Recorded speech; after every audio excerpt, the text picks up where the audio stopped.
Hello, I'm Chris from Airwindows, and we're doing another live stream. And I've decided that today I want to fool around with some music. So this might not be the most coolest of things, but I'm doing some experiments with music and I want to see what I can get out of it. So here's what I started with. Also, I might just want to fire up Airwindows for this one. So let's give that a shot.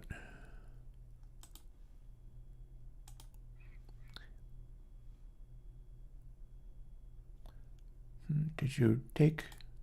Very good. It took. It was fine.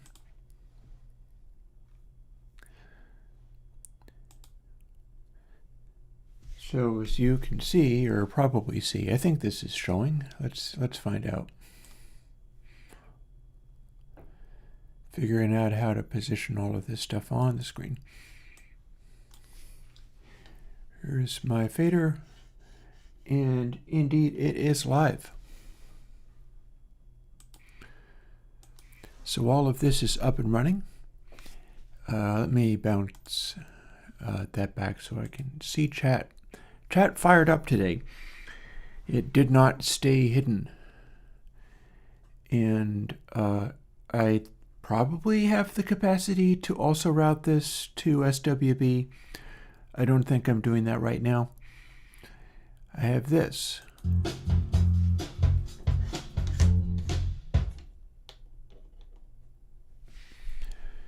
So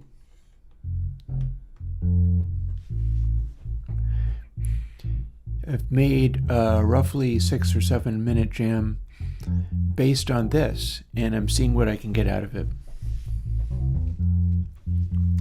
Based on this, and of course,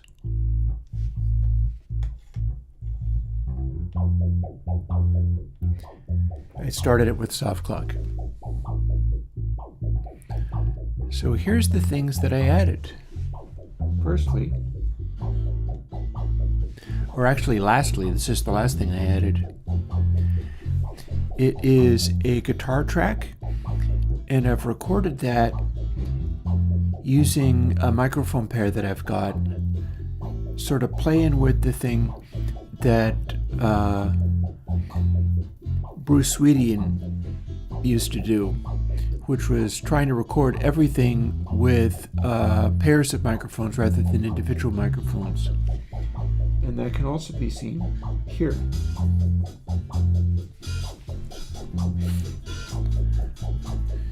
What you can see there is I have a individual hi-hat track, and I also did an individual shaker track,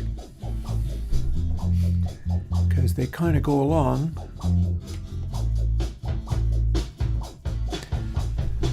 with drums that I did.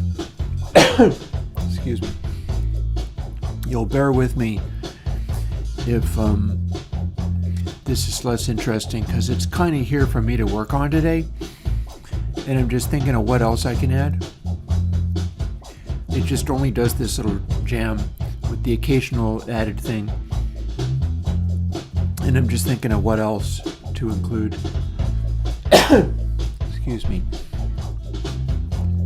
If I don't have the stamina to stay throughout the day, I'll probably stream until around 4 or something, and I'll see how much I have in me today. I know I promised that I could possibly be bouncing into Minecraft, but of course I have this to do, so I'm seeing what I can get out of here.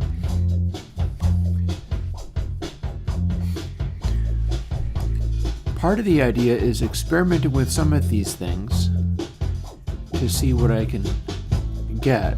Like, for instance, if I pull those out, this was a single session. I don't know if I'm going to add a melody or not. This is just a test file. I'm not sure if I mean to make this into real music or if it'll ever come out in any way. I was thinking of maybe adding a guitar solo, But I tell you, one of the things I was thinking of, also everything that you're hearing in here, that is entirely tape-hack, as you can see on the directions, on the channel stripes rather.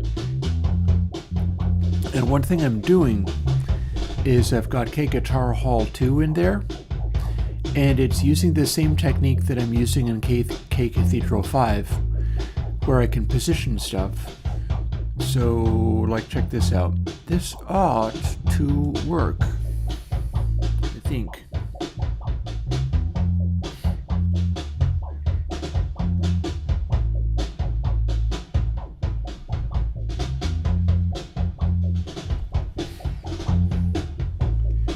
Yeah, it kind of works. So I've got a close reverb. This is literally the same reverb again, except for the pre-delay is in the longer side of pre-delays.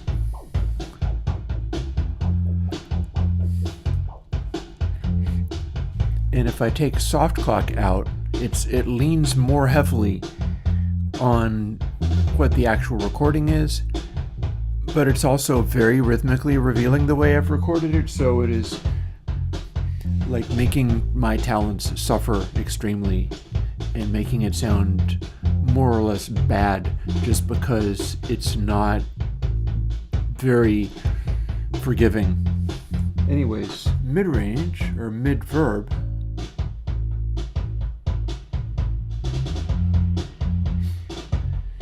similar reverb, but in this case the pre-delay is slightly different. The pre-delay is not the same as close verb. Close verb, there's more pre-delay. With this, there's less. And then lastly, you have far verb, and it's got a little bit more sustain on it.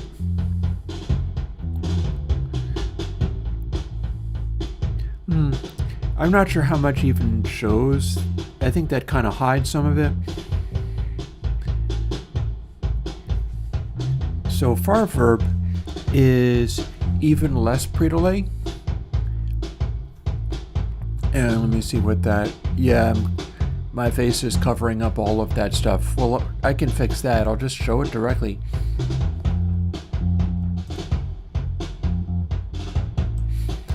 It's working kind of like this. Where if I throw lots of this in here, you can pretty well tell what it's doing, but this is what's coming. I should be able to put the Cathedral version of this out this week.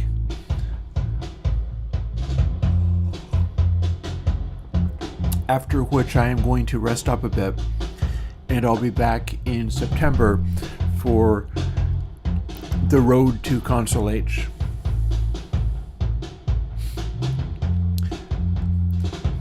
But so this is what close verb is. See, it's closer to you.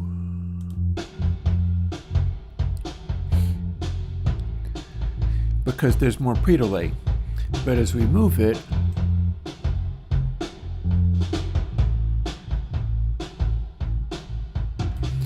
you can get very different sounds out of it because it's always going to be calling on slightly different reverb values.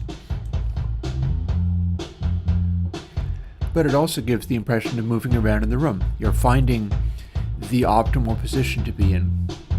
And there's mid-verb.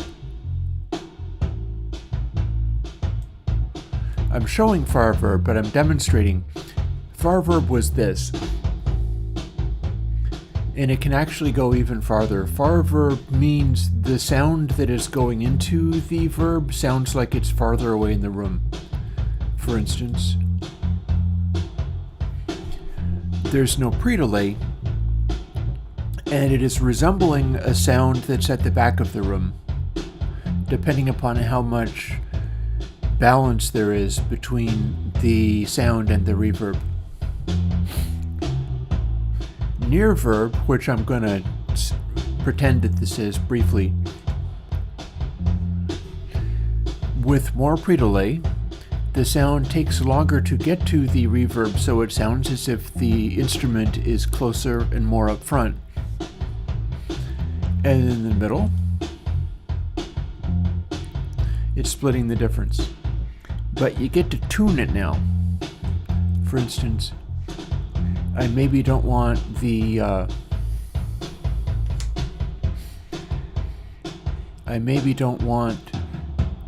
literally as far back as possible sound, or maybe I do. But if I adjust it,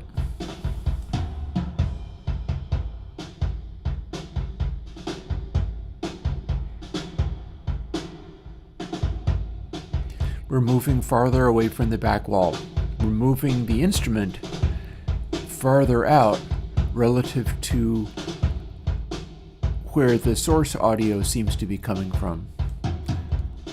So like all the way up against the back wall, and then way forward so that it stands out very, very clearly.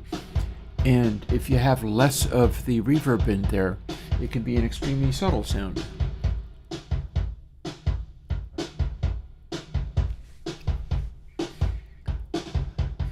But then if you go to the back again,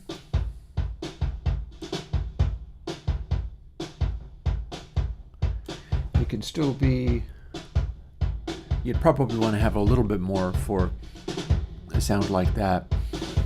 You can also hear how I'm not the greatest of drummers and I'm sort of struggling with it a bit. But one of the things that I'm doing with this particular system is this is my first real experiment at layering stuff in that way. Jeff Lynne did a lot of this. I'm pretty sure ZZ Top did as well. Terry Manning died, so unfortunately I can't ask him. And if I did, he wouldn't have told me. But yeah, if you're just kick drum and snare is too hard to play while also playing a hi-hat, you can play the hi-hat completely separately, and then you have a better chance of having the things lock in because you can focus on a particular thing. By the way, the shaker there was extremely hard to play. What I ended up doing, because I simply could not make it work for 7 minutes, was I just kind of aimed the mics down and repeatedly slapped it on my knee, which was about the same kind of thing as you do for a hi-hat.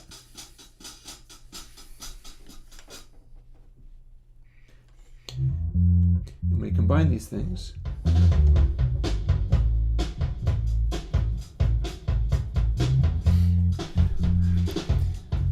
And it's one way of sort of faking being able to play better than you can. And then I used the same double mic setup for just playing an acoustic guitar along with that kind of stuff.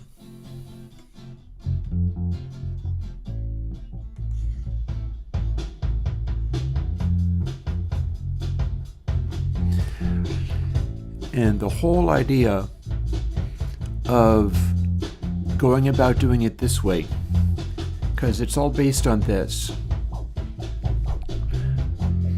This is what I was trying to work towards, is being able to just jam stuff, but have it based on soft clock and get a better reference for the groove in the hopes of being able to make it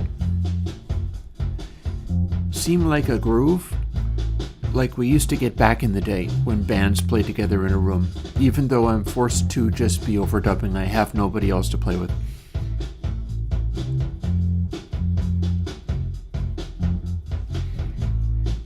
And I feel that although I am a very harsh critic of the stuff that I do and I easily hear when I'm screwing it up, it's actually behaving fairly well.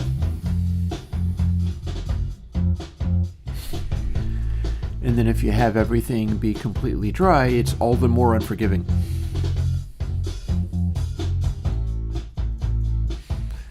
And again, it's easier to keep track of this stuff if you're only playing one drum at a time, or something like that.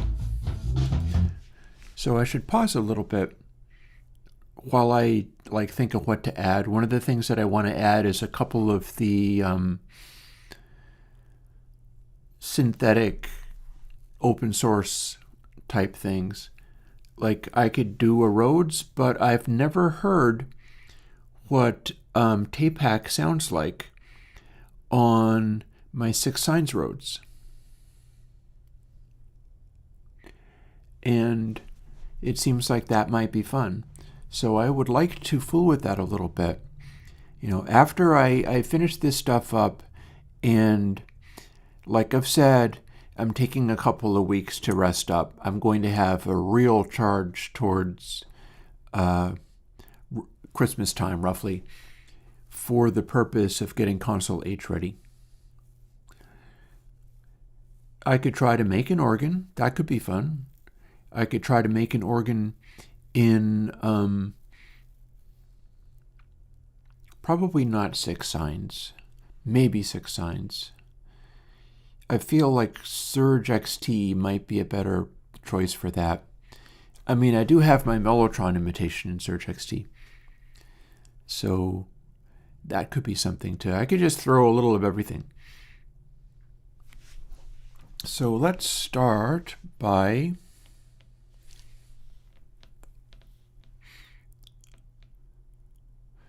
labeling things. That's always useful. We can totally go around labeling things.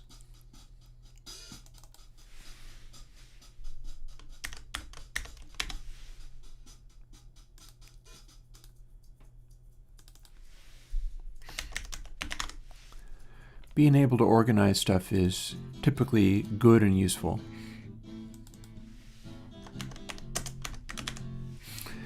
An interesting thing about using acoustic guitar and stuff, acoustic guitar actually takes up a lot of space. If you're fitting it into a big mix, it might be a situation of stripping it down, filtering it so that it's not taking up as much space. Because a regular acoustic guitar, that's actually filling up more space than you'd think.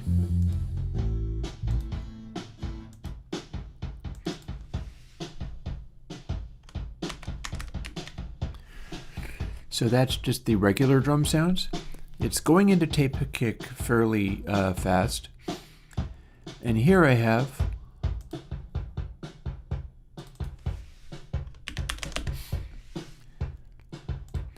so what I'm doing here, and this is also an early experiment with this.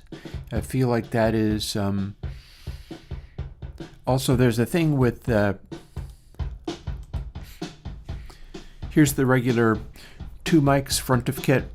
They're more or less sideways on to the snare, which is another reason why it makes some sense to not be playing the hat that I have here. I had this on the kit, but if I play it, you can't turn up the snare drum enough to be heard. The hat dominates everything.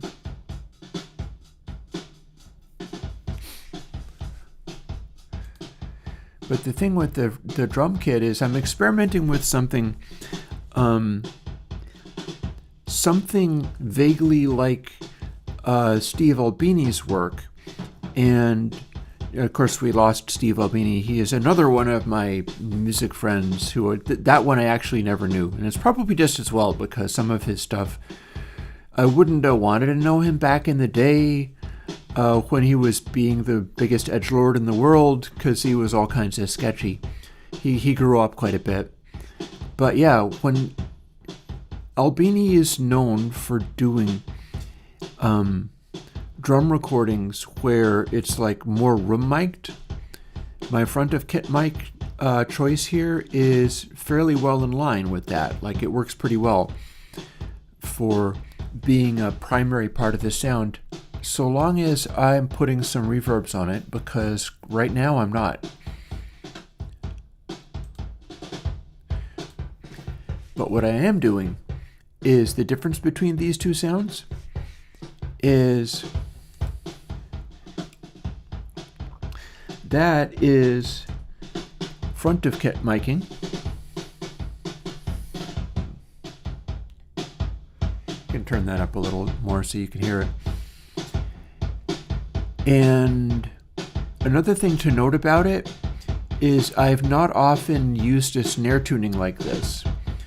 This snare tuning is a completely dead batter head.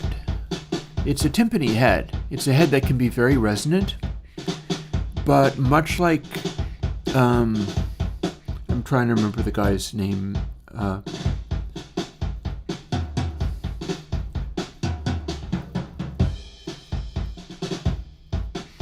And it's not the engineer, Shelly Yakis. I believe it was the producer guy, Jimmy Iovine. Jimmy Iovine had the Tom Petty band, and Tom Petty's drummer play on much looser heads than people would normally go for, and that's the sound. It shows up on other things, but that's how you get that sort of beefy, battering sound out of it. But what I'm doing in order to get the additional weight on the kick is it's a sort of triangle shape of front mics. And the two mics that are about at chest height are facing to the regular kit. But that third mic is between those other two, and it's on the floor. It is a on the floor mic. And I'm going to be blending it, but it is also doing a pretty good job of missing things like the snare and so on and so forth. It really is spotlighting the kick, even though it is not that much closer. And it's also, because of the floor positioning, getting more low end. As a result, I have a pretty huge kick going on, even though it's completely not equalized yet. And that would be what Console X channel is for when I get into that.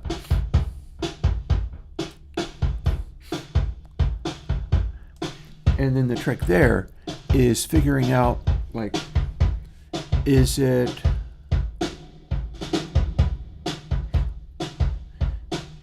do I behave like I've put it in at the back of a room? If so, no reverb on the kick will make it sound more like it's in front, but I could also get a little more tricky and like expand it out.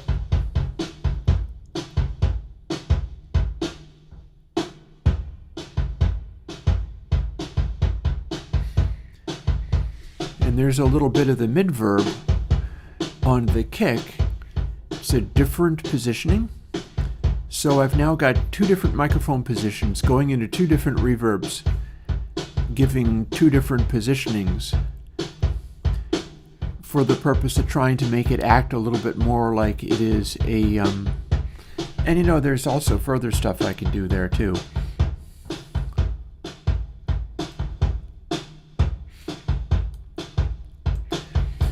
Like here's the mid and here's the far. So if I fooled with, for instance, that filter,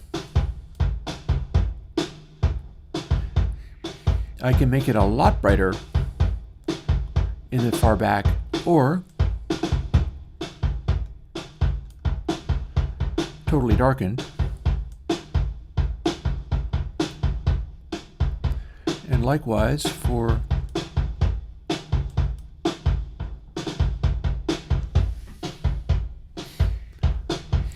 and actually, hang on a second. I think I have the soloed.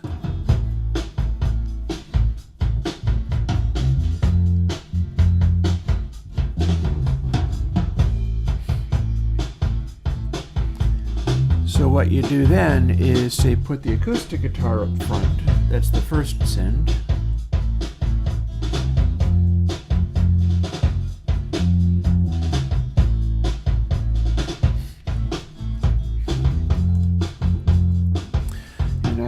The hat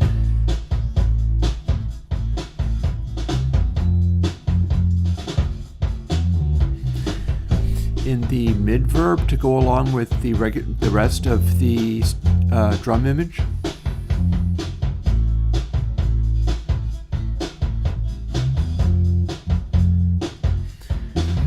and leave the shaker alone, or give the shaker close verb.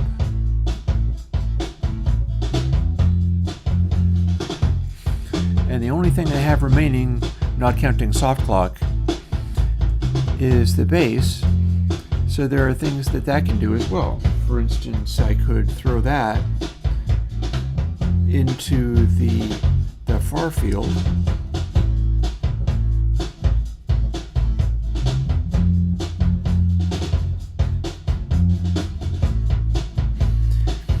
If I wanted that bass to sound more like a foundational thing, sitting off in the distance.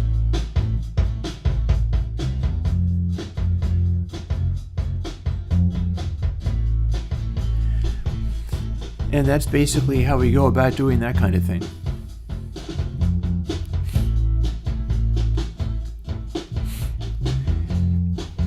Now, John Daub, probably a little while ago, mentioned slowly getting into Surge, so it might be worth doing some of that, seeing as I've been dialing in a sort of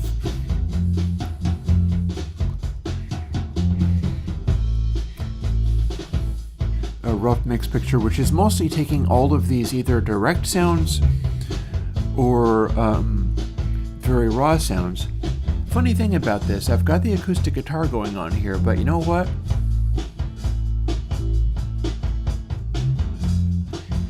I could absolutely throw tape pack on there.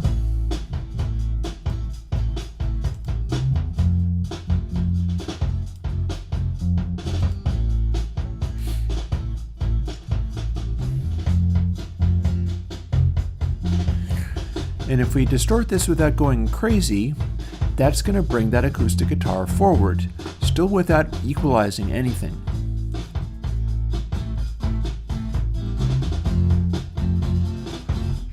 Or we can go more crazy, but we don't have to.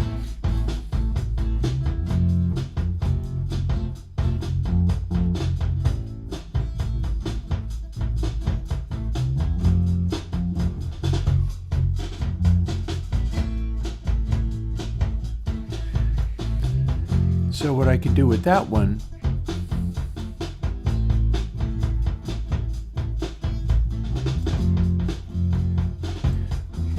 is pull that back just enough that I can, let's see, and we've got bass selected, so if I go to acoustic guitar,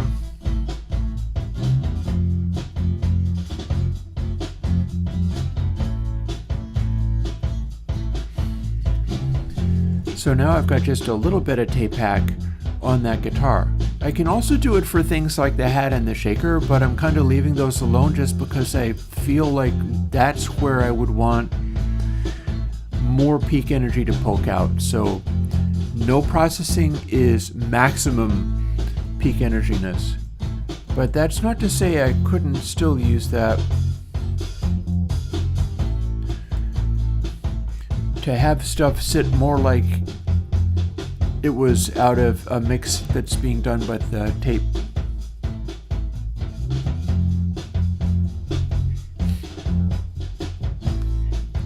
Funny thing about this, it's a basically your typical Ludwig Speed King style beater. It's your classic felt beater on there. What's happening is there's a certain edge to it, and that is because it is, again, a fairly light bass drum head, and it's fairly loose. What I'm doing with this kick drum to make it do this, and I could also futz with bits of it. For instance, if I solo this, we can hear the kinds of things that it can do.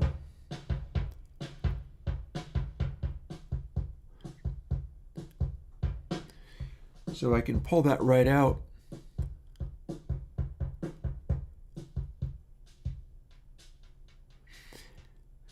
and do fun things with Stonefire.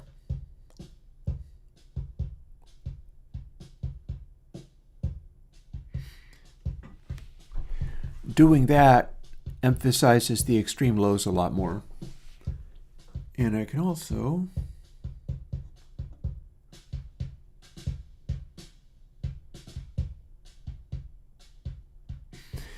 that's emphasizing the highs of the beater, although what's happening is that beater is going through two drum heads. This has a front head on it. It's just a very light front head that's tuned down real low.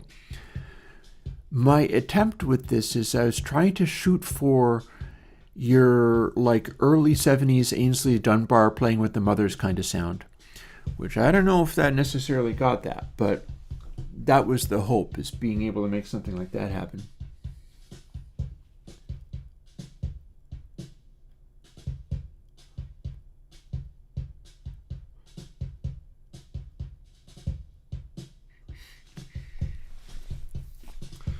Also, I can position it. You're not going to hear that, but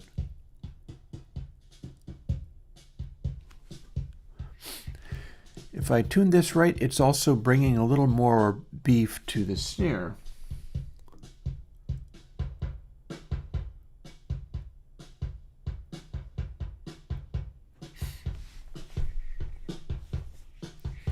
And then, yeah.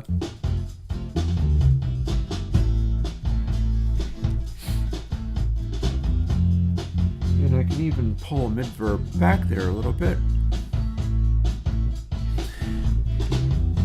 because I can have reverb on the drums, but that front mic can lean on most of the forwardness and dry signal without contributing to the wet signal at all. The little funny noise that it made there for a moment, that's actually my high tom. I've got my high and low tom also tuned so loose that if I lay into them, it weirdly sounds not even like a tom anymore.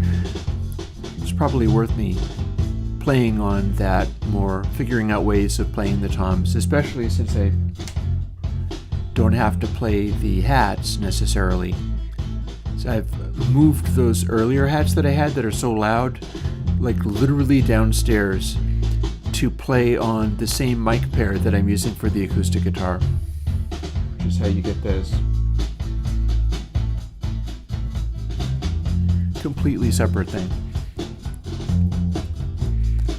And then both of these can follow similar rules. I'll show both of them. I have them both selected.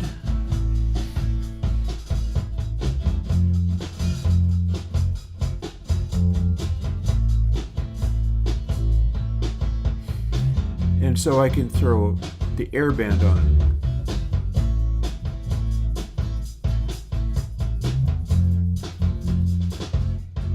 Or throw lots of airband on.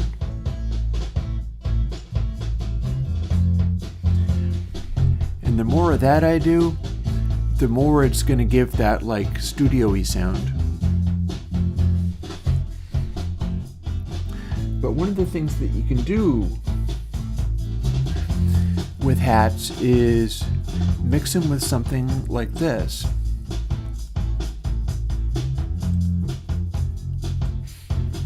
There's the acoustic guitar.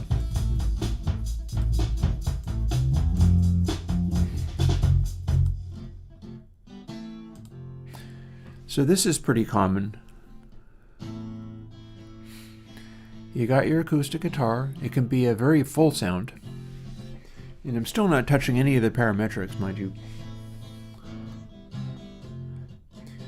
We could pull back the lows, or give more of them, or simply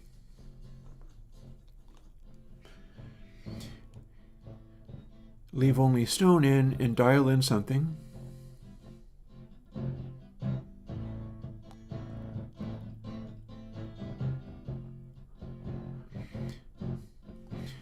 Where if we make a slight, if rather than trying to cut the fire band completely, we just only leave that sort of weird rumbly crackle, but then use it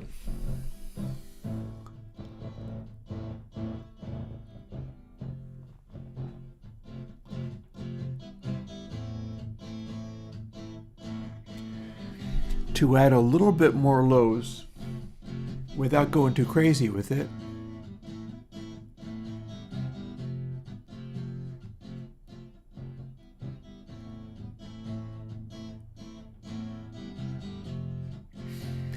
There, now that's a somewhat lows boosted acoustic guitar, and I've got air cut back completely. So what's interesting about that is acoustic guitars often try to blend with the hi-hat. So if you give it lots of highs,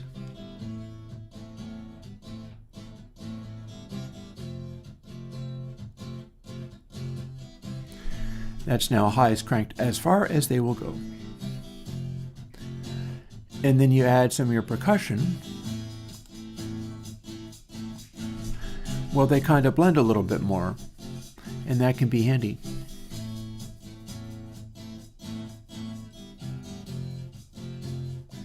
You wind up with high frequency rhythmic stuff going on, but it's a little ambiguous as to whether it's a hi-hat or a shaker or the top end of what the pick is doing on the acoustic guitar.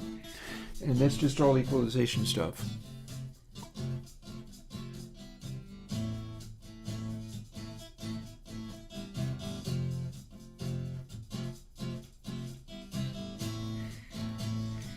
And you can go pretty aggressive with it. Having done that,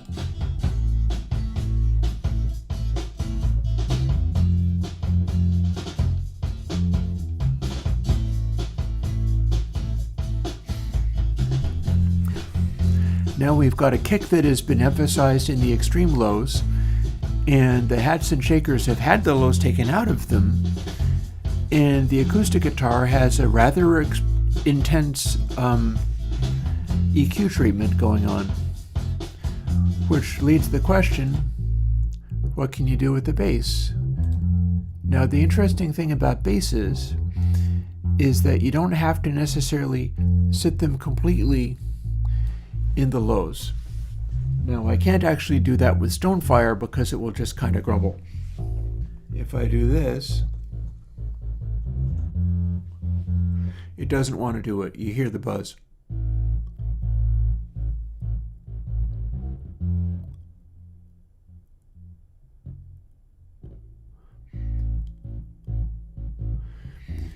So one thing I can do is let Stone be there and have it just reinforce the most extreme lows, which it's going to do in its peculiar way, but that'll also add some percussiveness.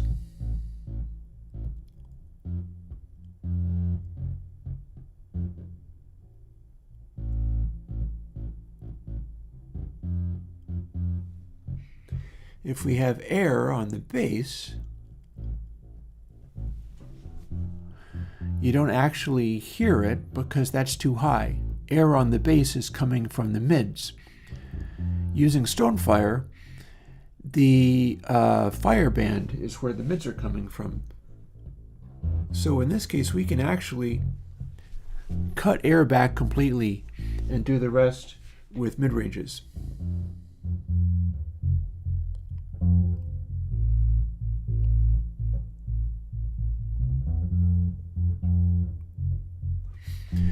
So you can still hear some of that buzz from the Stone band, the place that it's crossed over.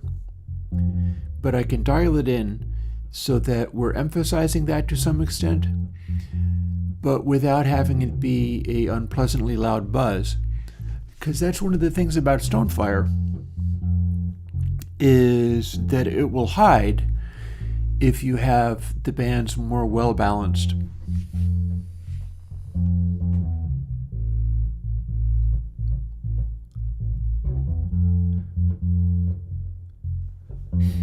And then you can also simply boost it, and that could be a possibility too. Like here's that buzzy low frequency stuff. If we lifted it up until it was very obvious,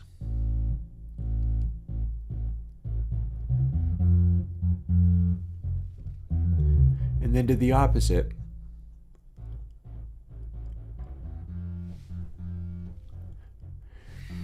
Now it's only boosting mid-ranges. So we let air be turned down still. And we've got tape hack going on there, so that might be something to look into. This is as much gain as there is on it, but I can dial it back and perhaps give it more output.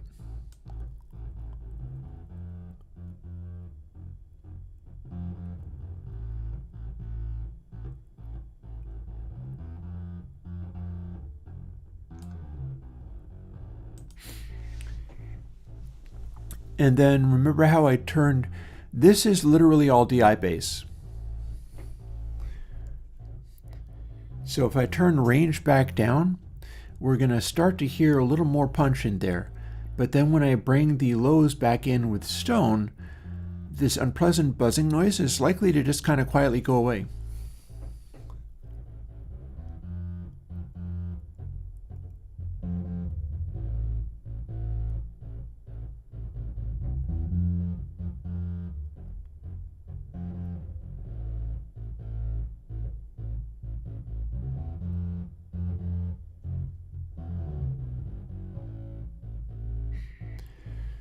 So if I set it around there, there is a large mid-range push, and since it's Stonefire being set to its most extreme, what's happening is it sounds extremely unpleasant because Kalman filters aren't really very musical.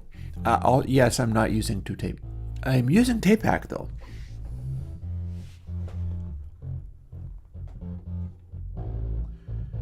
So we've got that going on.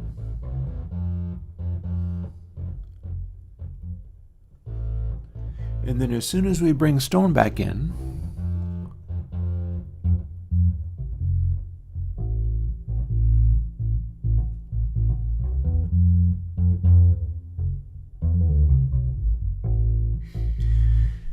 because the secret to bass is often that you're looking for areas in the mid-range for clarity and definition.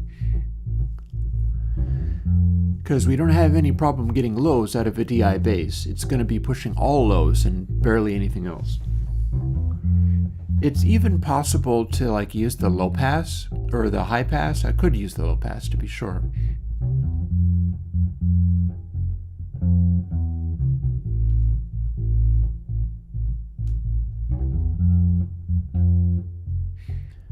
In fact, I can. It's fine. It works just great. But you can also use the high pass to tighten up the bottom end on that bass a little bit.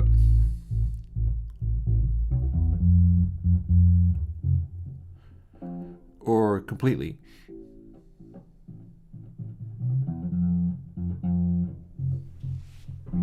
With this, I can turn stone back up.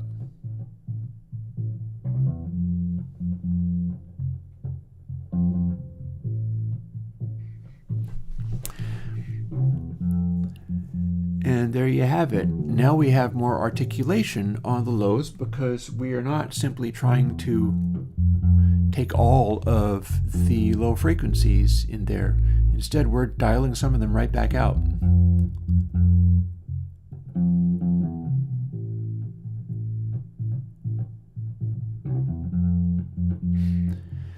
And you might or might not be able to hear how much more mid-rangey that is. But then when we throw it back into the full mix,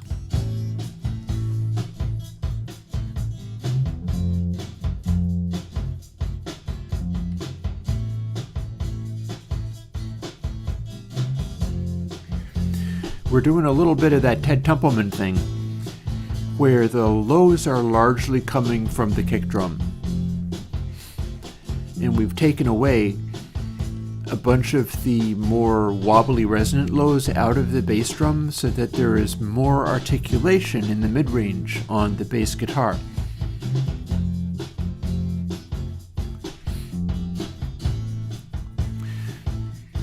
If we do that, it feels more like the drums are driving the lows, because they are. And Now it's kind of neat that this is largely being driven entirely by Stonefire. I haven't touched any parametric EQs at all.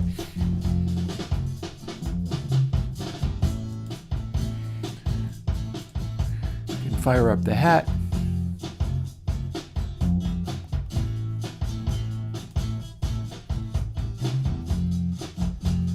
Very mid-rangey there.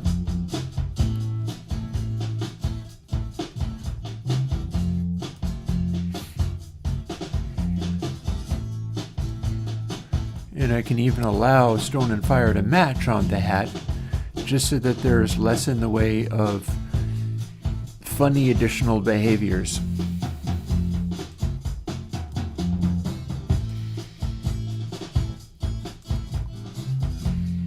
And I can do the same for the shaker. I don't necessarily have to only go to a airband. We've got a shaker there, but if we had fire engaged and that was the mid-range, there's a whole behavior there, and there might even be one. There largely isn't one in Stoneband. We can just about make something happen there.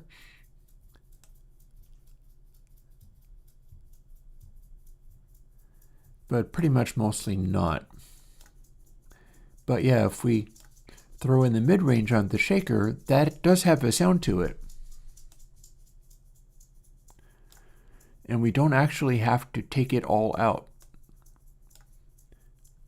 I could be listening to this with an eye for whether it has like more of a three-dimensional quality going on, and a little of the weight that you can get out of a shaker, kind of, sort of.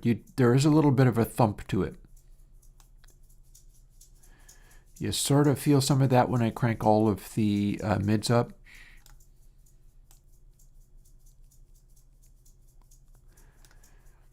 So I can dial it in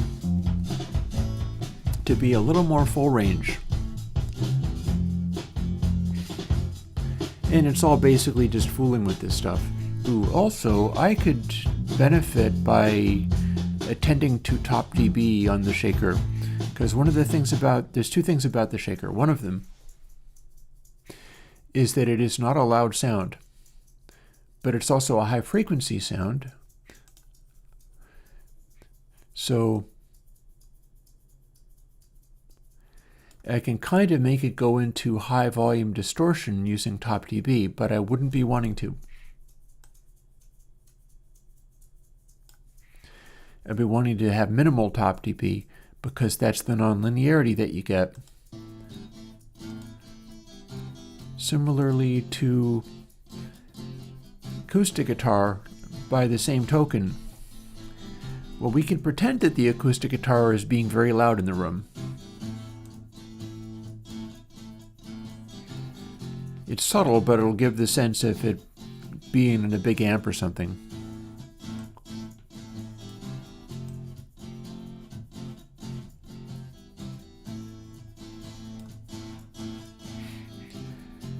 But it's more accurately not a loud sound.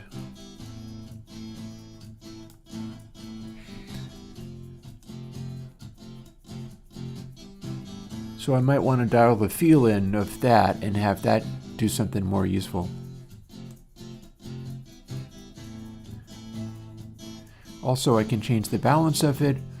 Although it is not a mono track being panned, we're just setting the balance between two mics. So if I have it more over to one side, the other mic is also getting a representation, similarly to how the shaker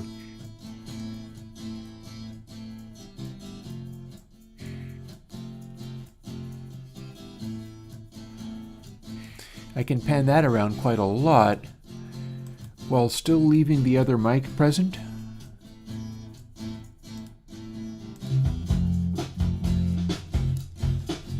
And we can get the whole thing going there.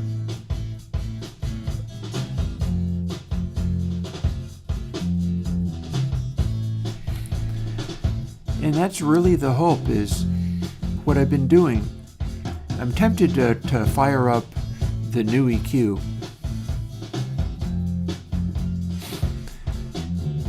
But the hope is being able to do stuff like this. I feel like going after that bass again.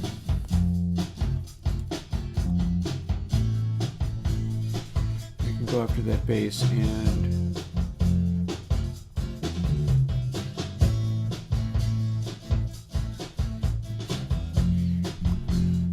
this is the one where we're using the high pass.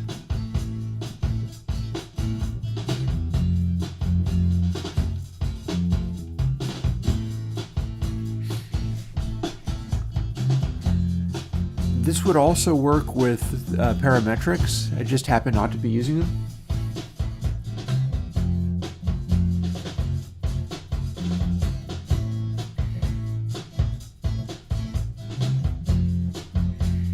And I'm feeling TopDB can be a lot bigger for the bass because that's loud in the mix. I feel it is correct to have that feel loud in real life as well.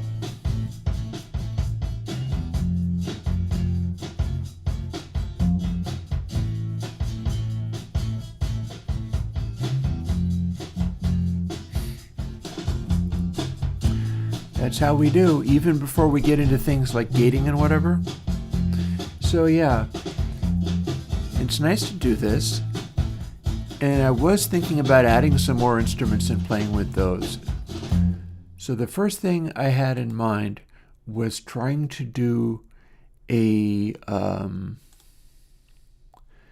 see, it's right there. 6 signs, Airwindows of VOSP Rhodes. So I'm not going to want to route that to soft clock. Instead, I'm going to want to make another send and send it to like track 7. So let's see about doing that maybe. And I can label it as I see fit. I might want to see whether my MIDI is set up correctly or not. But I can't tell without actually recording it, remembering that I am sending a output, which is going through shifting of bits gain, turns out. I have to hit record, firstly to see what's going on, and then I have to assign this, I guess with no input, and see what I need to do. Like, what did I do in the soft clock set? Here's what I had for routing for soft clock. Here's what I have for routing for track 7. Weird how it's not letting me look at both at the same time. Oh well. So master, it has a master send.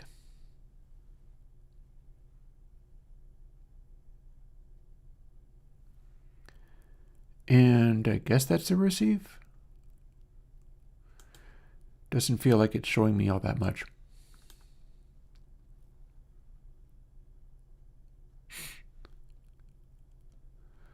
We have our 4 sends there.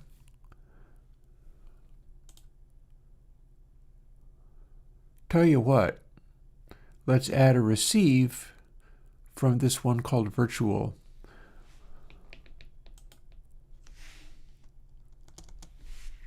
And see whether it does anything. I've got my keyboard under here and I'm just trying to make it do anything. Ooh, and we're going to want to receive from pre-fader and pre-FX. If, that is, I can make any of this work. In theory, I should be able to. I feel like there's bound to be a way. I'm just not sure what it is off the top of my head. So let's go and look at the soft clock channel and see how that's laid out. That's going to be, I don't know what that means. This stuff is not relevant to what we're talking about. Doesn't look like I have my record stuff handy. Oh, no, wait. Okay, so record output, it's a mono. That would be the same for this.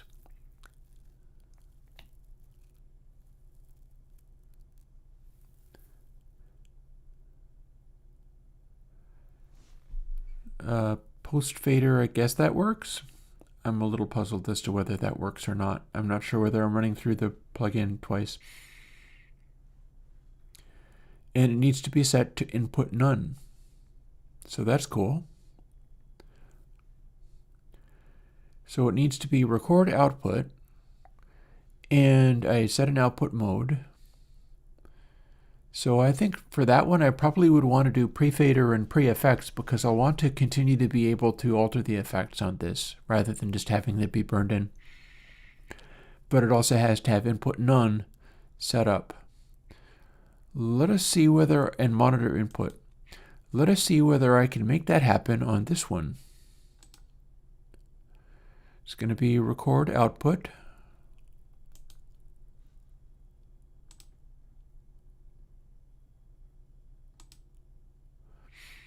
That's input none. And virtual is the one that needs to have a input. So for this one, input MIDI, CME X key 37, all channels.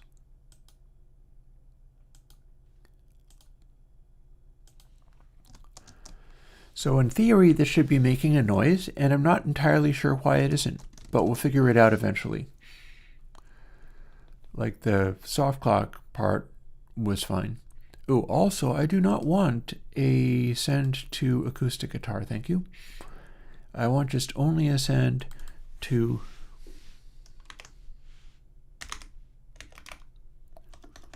let's see if I can make sense of any of this. I don't mind spending some time trying to get this to work. It feels like that might just be a nice thing to do. I would like to be able to make it work. I don't know whether I'll be able to make it work.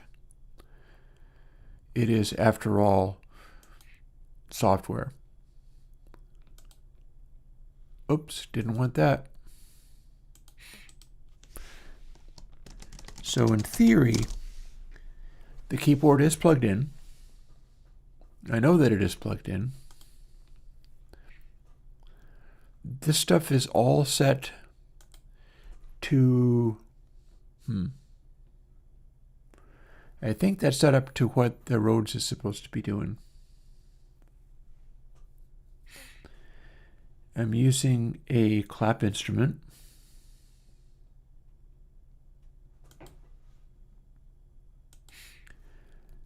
And it should be able to do this. Well, one thing I could try to do is see whether I can make a sound out of it. Do I have to set it to record to have MIDI go into it? Because as you remember, I did a track using soft clock, which I'm going to want to turn back on again for doing more tracking, because it's my reference groove. But I do not know if I needed to have, in fact, for soft clock being on, I would not have had to turn record on. So let's go back over to here.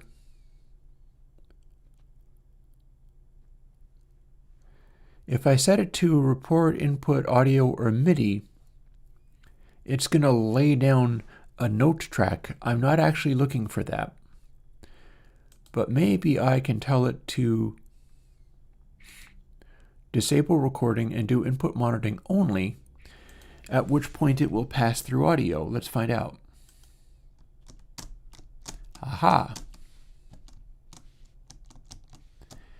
It is passing through audio.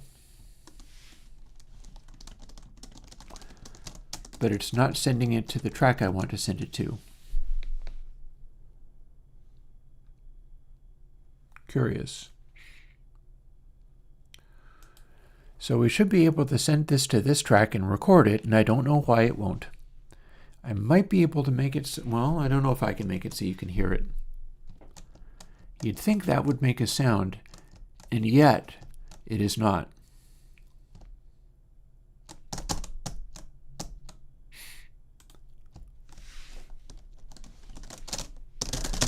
You can hear me tickling the ivories. Anyhow, that's fun, right? Believe me, I can't hear anything from this either. So, send a track that should be sending to this track, and it is not acting like it is. It's supposed to have input none, because we're routing stuff to it.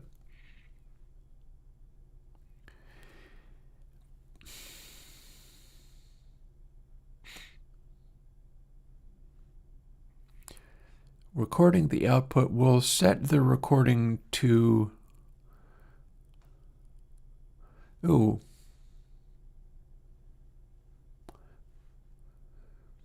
I don't know whether input counts as a redirect from another track. All I know is I can't hear anything. Ah. Now it's sending, and yet I hear nothing. Oh, you think NFX? Let's find out.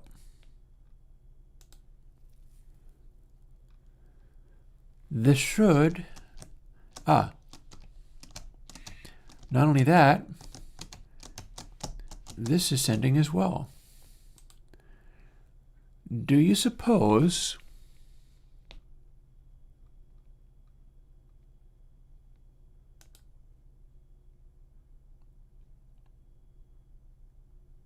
yeah, it needs to be no inputs.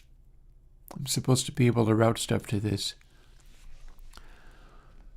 If I hit record, it's just going to start going. I got monitor input.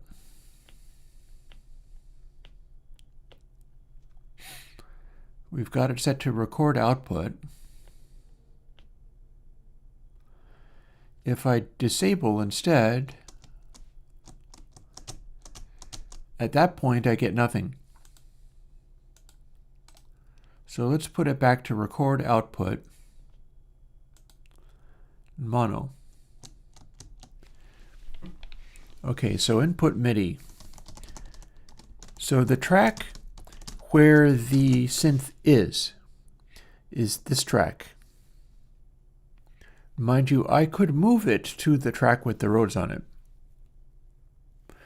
I'm seeing what I can do as far as routing it from where it is making a sound to this other track where it's receiving the sound. It is actually successfully receiving the sound. I wonder if I can make it go to a reverb.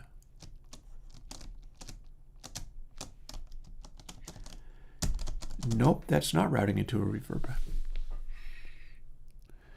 So yeah, these are the kinds of things. I do see something where here it says record output mono.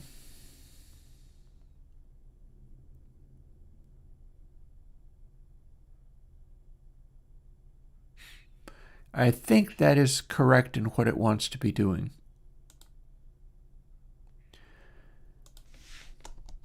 It's just being kind of mysterious because now I can see audio in there, but nothing I do makes the audio go.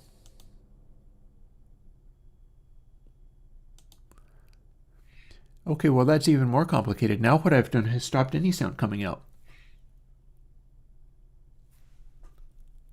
I do have input MIDI. Well, it's visually obvious that this is working. What's happening is I have done something silly and wrong. There, we got audio, but we don't have this. You can't hear this now. And I can only wonder, I'm going to do a brief test thing. If I'm literally recording and rolling, then can I hear it then?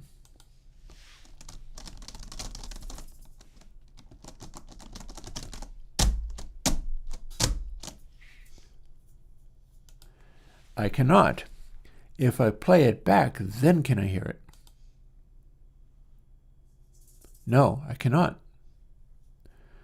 Curiouser and curiouser. There's bound to be a way to do this. We're going to hang around until I get it.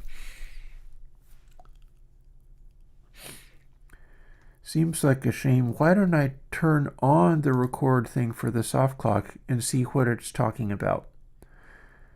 Because when I did this, I was able to hear the track.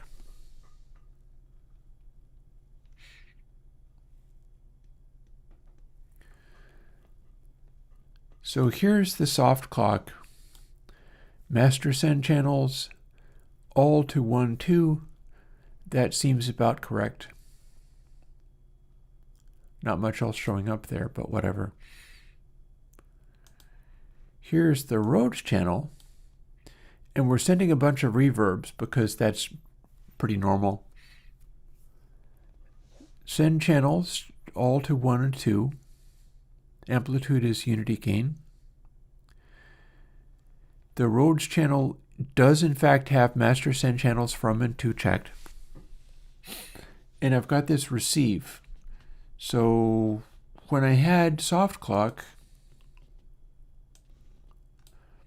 and was recording onto this channel, I am not sure if I've changed that. It feels like that was just kind of there. And maybe it doesn't want to have a receive there. So let's keep fooling with it. Bound to get there eventually. So if I delete that receive, we've got all these sends, but we don't have the receive like from these. In the absence of the receive, we're not seeing. That's taken away the send as well. And I can't do a send from here. So what I can do is fire up that routing window again. And I know previously I had a send to the soft clock channel, which recorded. And that's how I got the soft clock audio.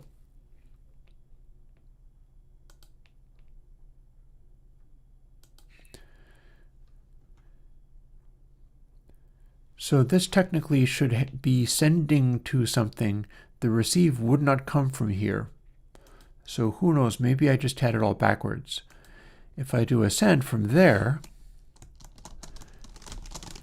then we have it actuating this thing. Maybe it was this part.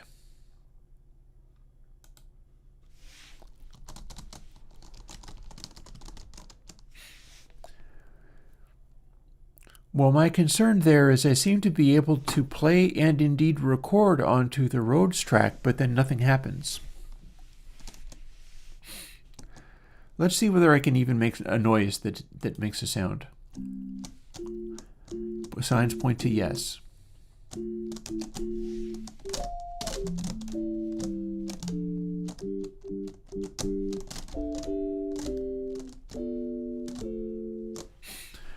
So that's all very nice, but now we're not sending anymore.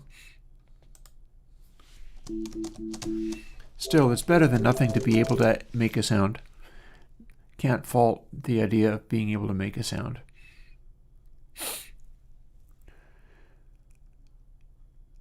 I doubt it would be audio hardware outputs, and indeed it is not. MIDI hardware output or send to channels. That's not going to be what I want. I'm trying to send audio out of the synthesizer sitting on virtual.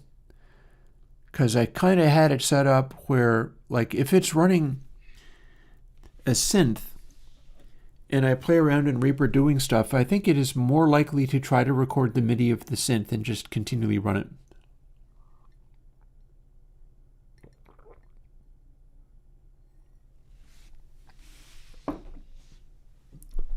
I am willing to try this, Jonathan.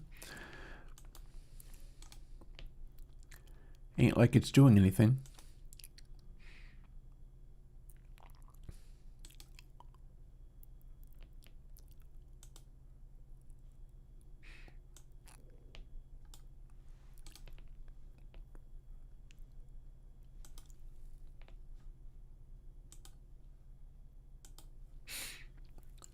There we are, gradually wandering back into this. I'm going to have to move over the console X channel, but that's doable. So that it matches the other ones.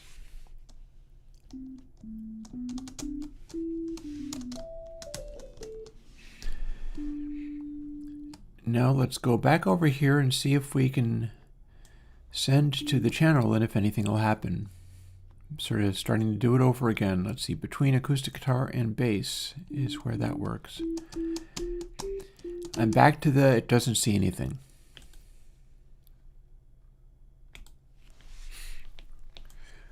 This one can send.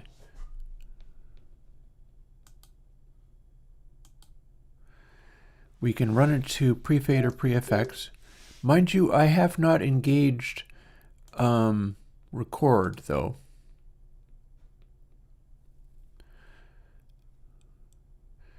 So what I'm pretty sure I'm looking to do is see output mode, post fader, record output, and we will, let's see,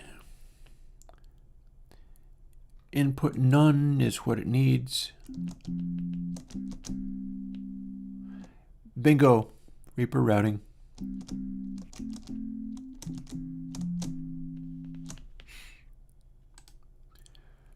No input, monitor input, input none.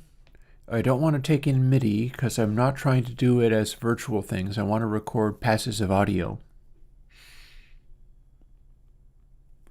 This is purely hardware inputs. I don't want any of those. I could have a look at this, I suppose.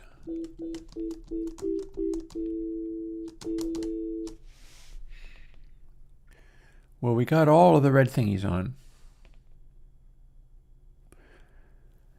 That looks to be about right. I'm not going to want to deal with any of the MIDI coming in, so there's that.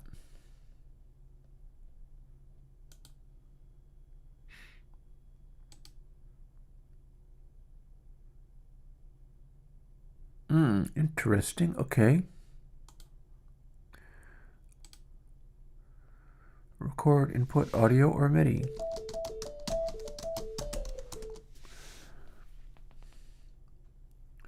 Well, that's the question though. Did I do input force format?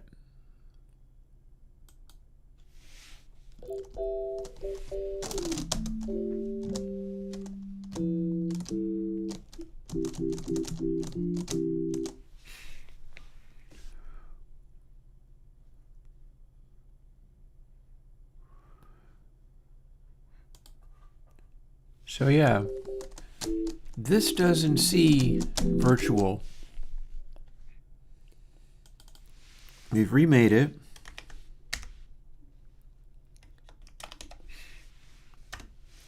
Like if I can make this one work, I can throw a bunch of tracks on there. But so far, I can't make this work. And I made stuff coming off of this channel record to soft clock before. So that's interesting. Let's look at some of this. For instance, this is an X, disable input monitoring only. This is currently an X, but the soft clock track, that's actually record output mono. So let's make them match.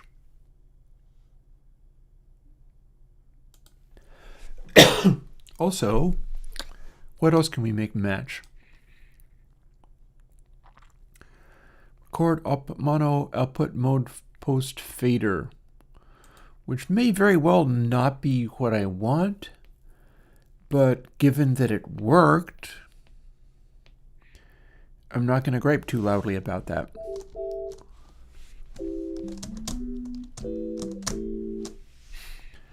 I should think that the send would need to be post effects.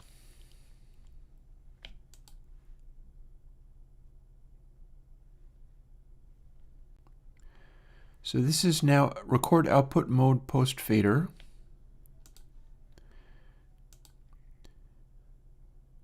And this was output mode post fader, except for it's record disabled because we're not recording onto this track. This is where we're hosting virtual instruments.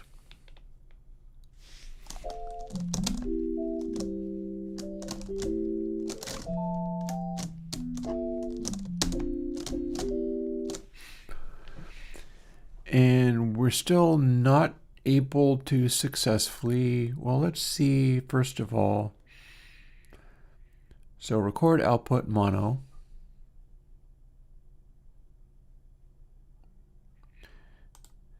We had that set to record. I'm glad I wasn't recording while I did that. But I think that was probably for me to look at how it was set up. And it was set up input none, record output mono, and monitor input.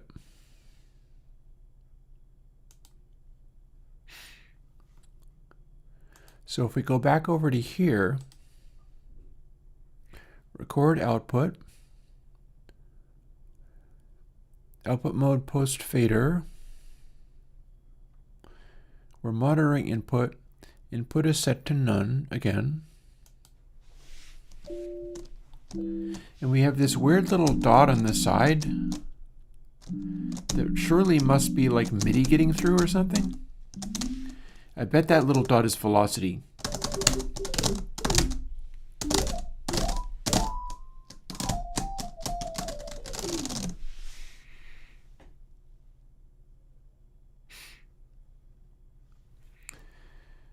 So one suggestion I'm seeing here, send parameters. What are we looking at? So there was a recommendation on that. Post FX pre-fader.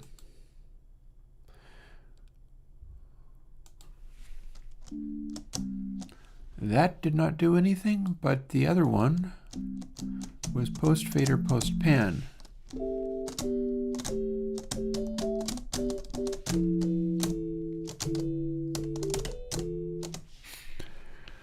Audio tracks 1, 2 to...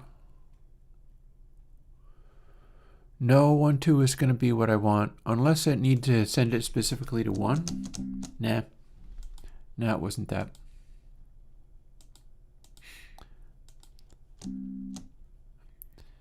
So audio, stereo source 1, 2, that should be what's coming out of it.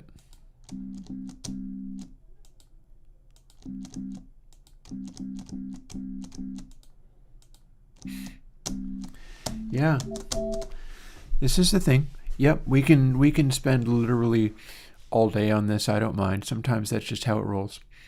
Automation mode, do not care. That's enabling MIDI. Maybe not. Maybe let's not do that.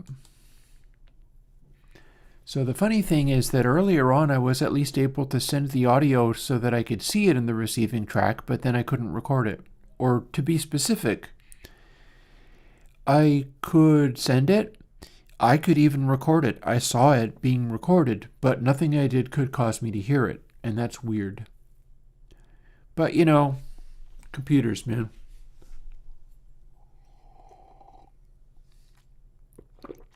I tell you, by the end of the day, I will either have done this or I will have been trying all day. Nothing wrong with that. If it comes down to it, I could just set up the mics and hit something else with sticks and record that. That was something that worked.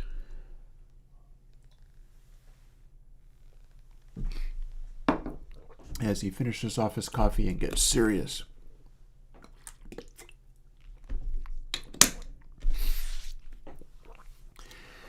I do greatly love the amount of flexibility with all of it. That at least is pretty cool. The fact that this is so strange and weird and you can do so many weird things with it.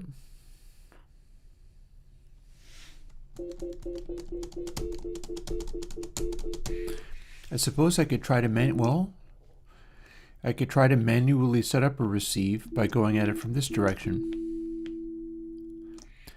It feels to me like it should be able to do the thing. Although now I don't have any of my sends, so that sucks, but I'll put that back. Yeah, I bought new coffee fairly recently. We'll delete that receive, and let's see if we can add one from here. Receive from virtual.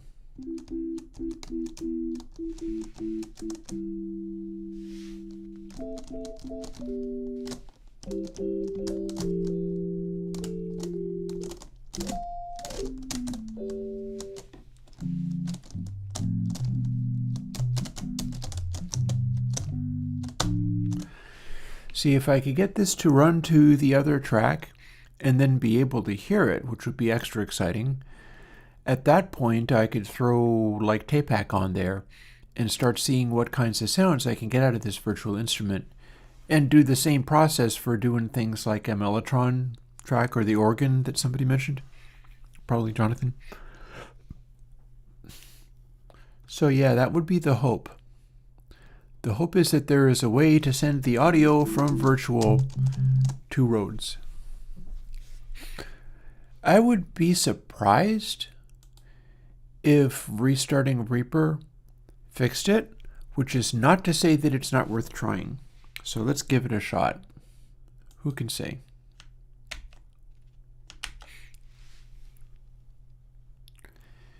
We can restart Reaper.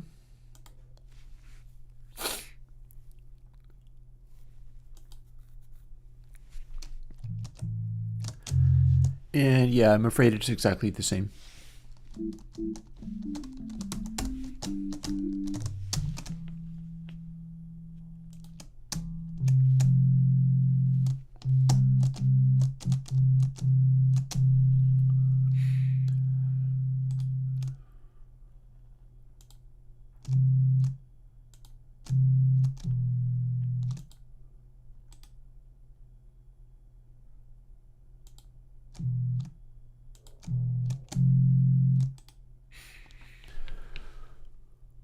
So I feel something to do with maybe it insists on being stereo? Maybe that's its problem? No. It does keep saying no input, but that's what the previous one was, and the previous one was able to record audio being routed to it from something else. Right now there's just console X channel. Input can easily be stereo, but remember, this is what we're looking at for specifying an input. It is going to try to read from a hardware input where there is nothing coming to it. Now, there's stuff I can do if this gets too boring. Also, I am not willing to route it into SWB audio capture. That just seems like even more of a world of hurt. And anyway, when I recorded to the soft clock channel, I didn't actually have to have anything on input. It was able to record straight to there and then go from that.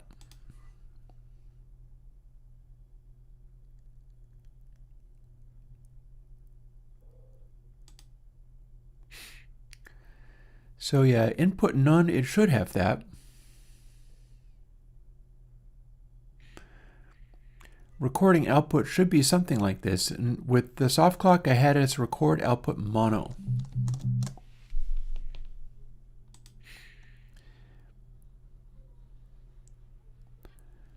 And I had output mode post fader, which is not necessarily anything like what I would want. It seems to imply that I would be running through it twice.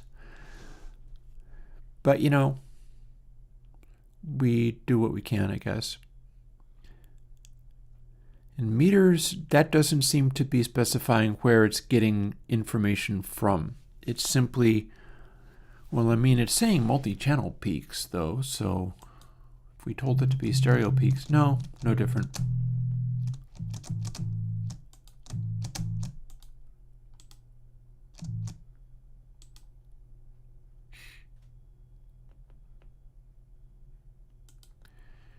Really looks a little bit like that should be making a noise of some kind. So let's continue to look at soft clock. This worked the last time I used it, and it appears to be 100% literally exactly the same.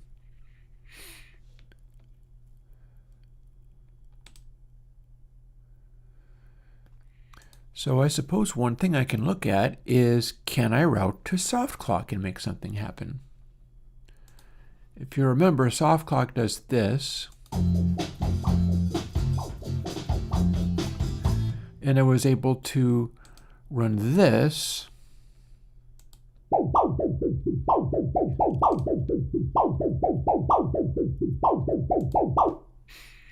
to the other channel. So maybe the thing to do now is let's find out whether we can even go to soft clock.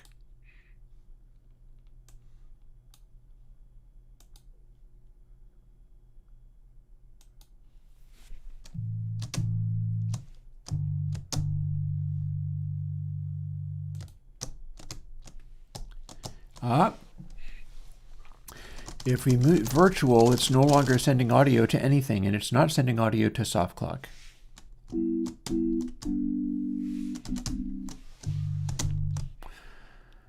Let's bypass this. There. Now that in theory is about the same.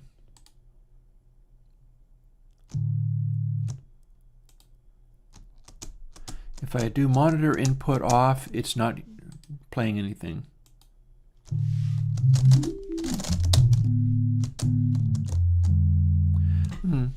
Hey Harsia, well, I'm glad that you're enjoying Take Care.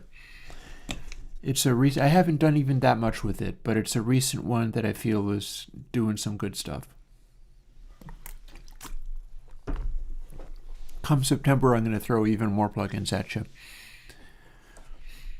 Okay, so let's run this right back and see whether, before getting to the actual part that we needed to be concerned with,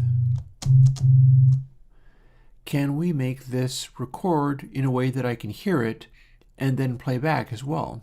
Let's find out.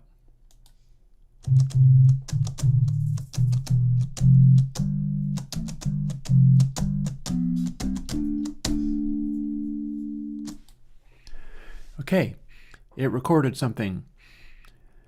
Now, I am not listening to the output. Didn't record very loud either, but whatever. That's probably why I have the shifting of bits gain in there.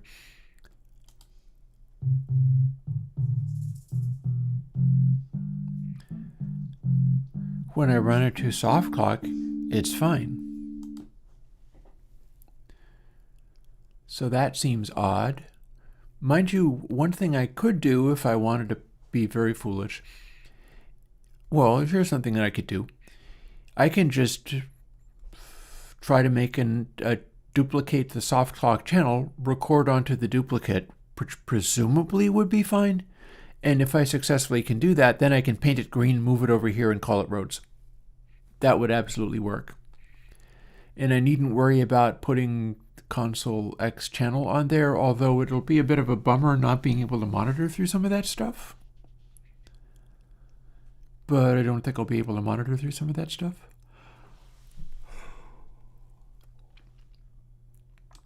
Let's see.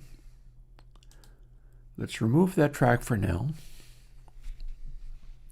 Actually, I want to undo past recording soft clock there. So now I'll remove that one. And we're going to stop that. And then we're going to duplicate this and delete its audio.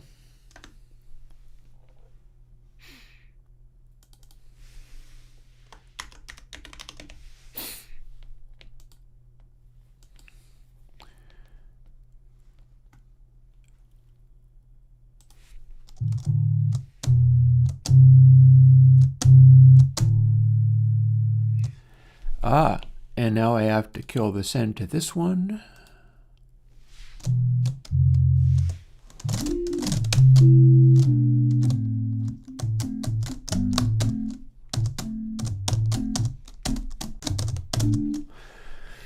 Anybody's guess as to whether I can actually play keyboards over this track? I'm like in F or something.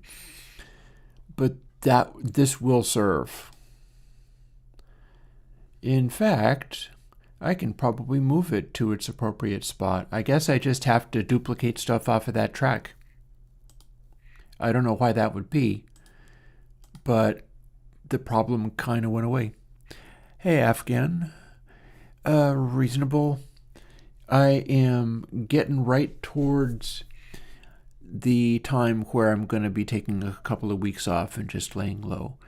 But I'm doing a final stream before getting back to you folks in September.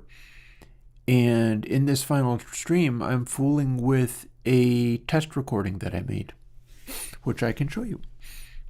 So I believe I can hear this, and then if I play it, we should hear everything up to and including.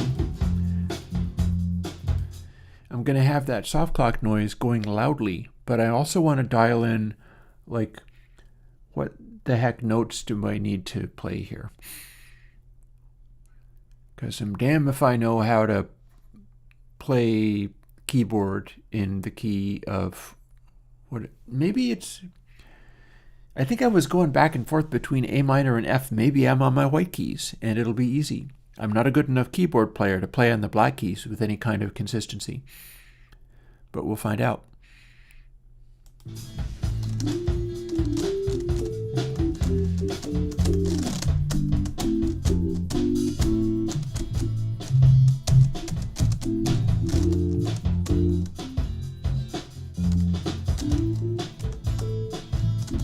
A minor,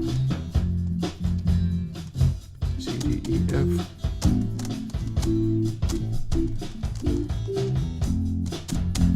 Yeah, we're all on black keys. If I want to play just boring, I'm sorry, excuse me. If I want to just play boring chords, I can play them all on the white keys and it's fine.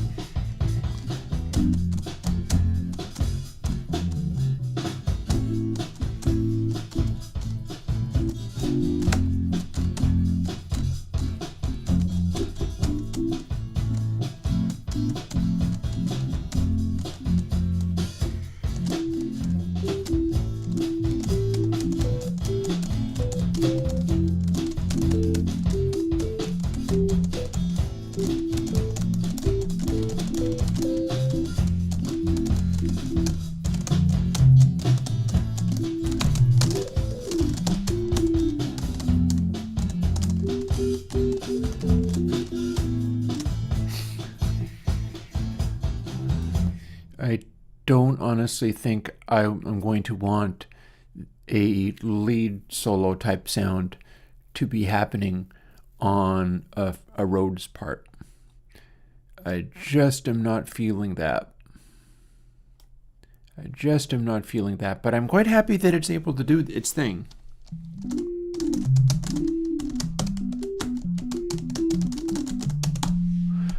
So here is a big question.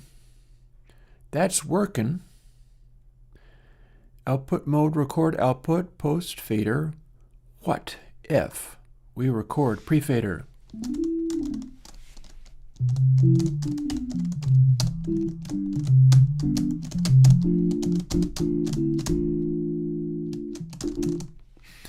Well, I can test whether that worked. Let's find out. We're going to unbypass.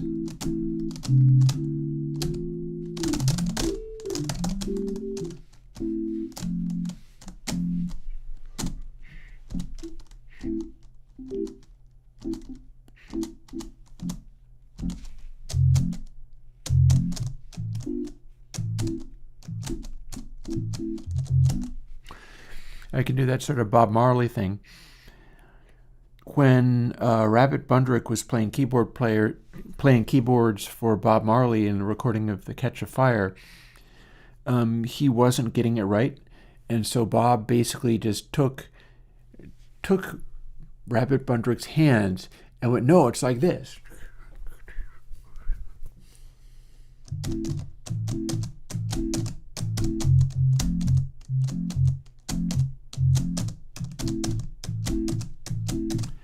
And that's the reggae style thingy. I don't know why square root makes everything beautiful. It's a distortion sound. Maybe you like distortion sounds. Let's do a thing.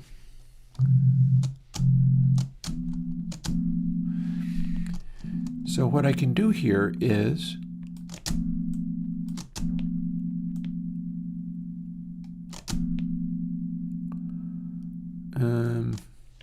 now I'm wondering. Oh, hi. what's going on with you?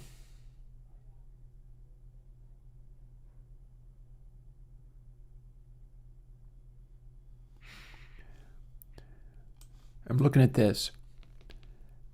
It's on the road's track, but I feel like it's not doing anything, and that seems odd. Ooh, interesting.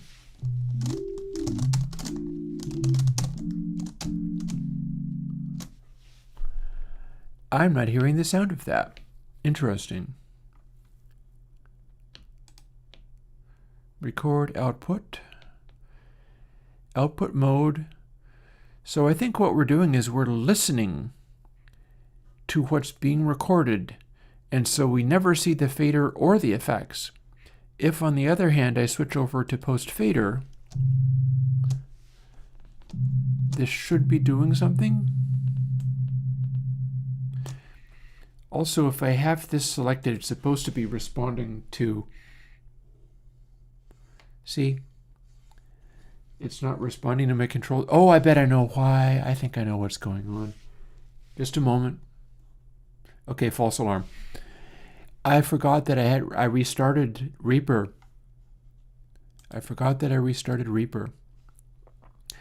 When I restart it, if I expect it to respond to my faders on my control surface, I have to run this script. Done. Now,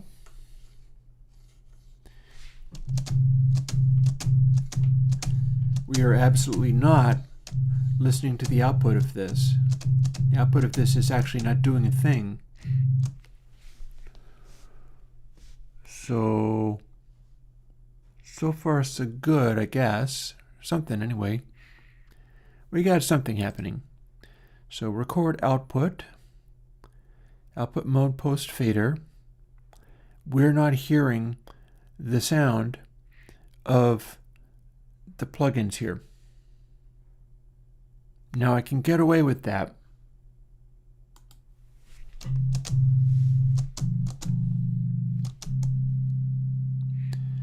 But all the same, it has me perplexed.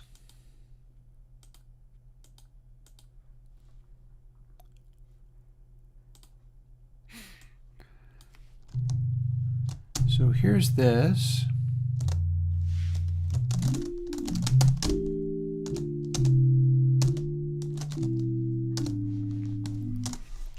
Cole, I don't know. So we can see the output of it, but I don't believe we're listening to the output of this plugin chain. And I'd like to work out why. I've managed to get it so that I know I can record through this. What I was doing right then, and I got a little bit distracted by, for instance, needing these to be here, starting that track over again, stuff like that. What's puzzling about this now is that with our routing or whatever is going on, we got our... Okay, so receive from track 13 virtual. Here's where it says post fader and post pan, which is making it not respond to any of the plugins on there. And I'd like to listen to what that would sound like, so let's find out whether we can do this. Looks like now we can, but we get nothing. Can I put it back and get the capacity to record again? Looks like yes. If I go to pre-fader, pre-FX now, no audio. It's also not seeing the audio. So I've now made it go back to the problem I was having before, which is always fun, I suppose. Record output. I'm asking it to be mono. Output mode post fader. Okay, I bet that's probably what's going on. I would have bet wrong because that's not what's going on.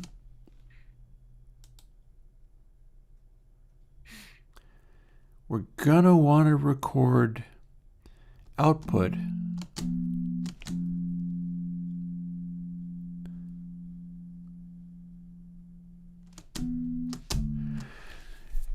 So essentially what's going on here, and I'm willing to spend as many hours as I need to get there, is I'm frustrated and sad that I cannot monitor this thing that I'm trying to record through the signal chain that I'm trying to use.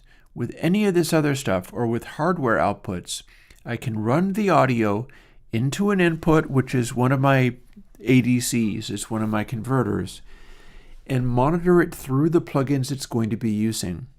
It's not acting like it can do that, and that is frustrating me very badly. Or at least badly enough that I'm whining and griping about it loudly. So yeah, so that's the thing is, I want to be able to hear what this sounds like. I want to be able to hear what this sounds like and not just hear it on that virtual track.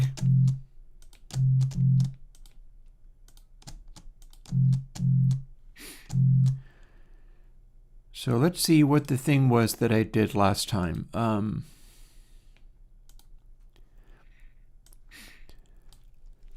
Receive from track 13 virtual. If I route it to pre-fader, it dies. If I set it to post-fader, post-pan, I can not only monitor through it, but I can also hear it. I think I can probably also solo it. I can. Although it's weirdly impossibly quiet now. I can barely hear it, although it looks like it's supposed to be fine. Could this be because we are monitoring through this?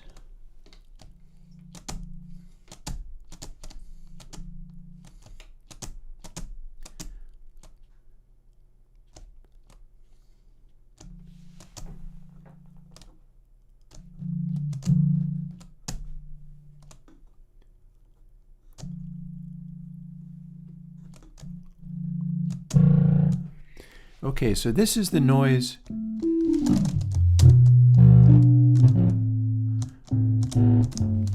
that I'm supposed to be able to hear.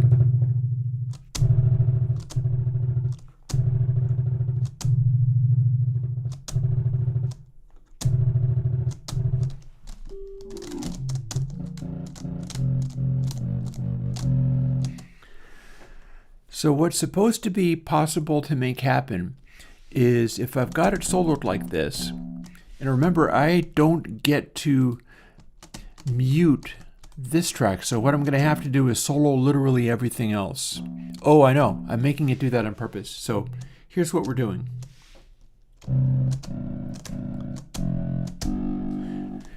I got this weird distorted sound because I'm using Stonefire to make it produce an unpleasant noise. I want to record this, then fix the settings on console X so it's no longer doing this. Play it back and see if it recorded the ugly distorted noise.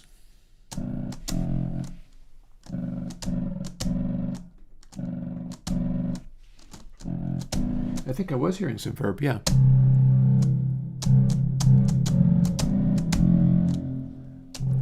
So that lives too. Because in theory, what I should be able to do is have it set up like this, so I am recording what's coming out of virtual. I'll have to solo everything that isn't virtual to do that, but that's fine. And then if I play it back, I can take the distortion off, and I will have recorded not through the chain. Let's quickly find out whether that's true. Here is our initial part. Actually, I don't have to worry about that because I'm recording on the track anyhow. Let's see what we get.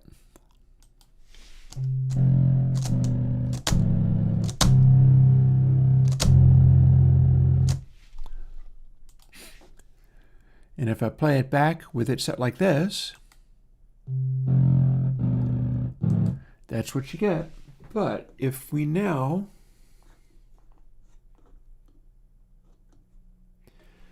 set it to normal,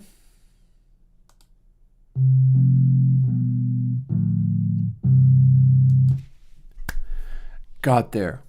Okay. Okay, we're in business now. We are in business. So I've just recorded a little snippet with the monitoring through Console X channel set to be really weird and distorted. And then I dialed it back. I played it again without the... I can even bypass this, in fact. We'll bypass that. It's recording what's going into the track rather than the full signal chain. That means it is safe for me to also start adding some other things that I can hear as I play through them, such as tape hack.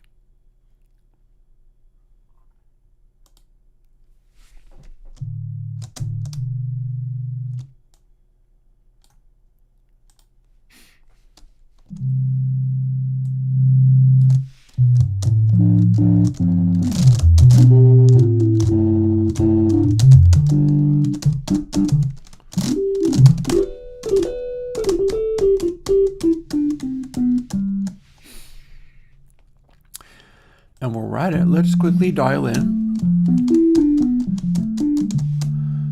various things. A little less output.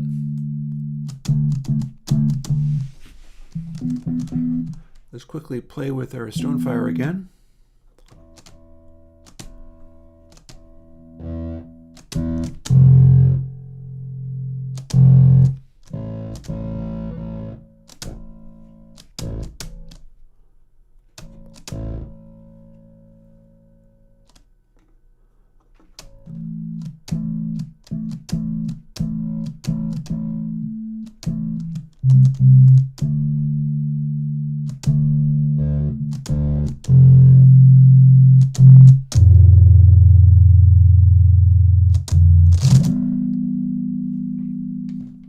And yeah, the fader is responding now.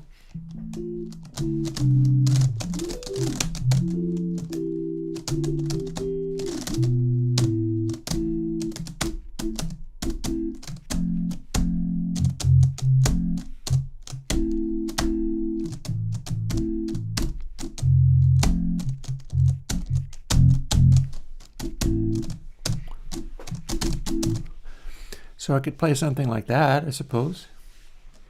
What I'm wondering is whether I would like to have more of a high end on there.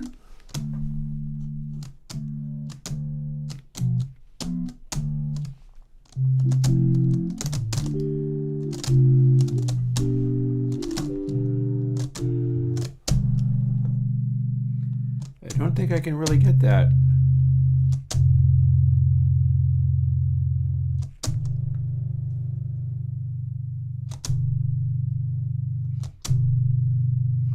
So here's something I can do sound-wise. I can use range so that it will interfere very harshly with the sound of the Rhodes, because the Rhodes, even a virtual one like this, is extremely revealing as far as like throwing distortion at you.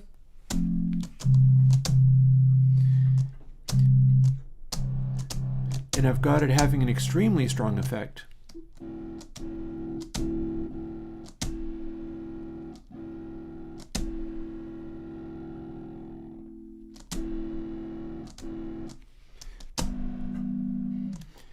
And then I can put Stone back in there and then put in just enough of it so that it has an interesting tone going on. Maybe even also use that high pass.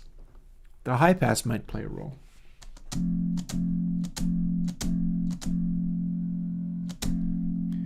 See, we can bring that in.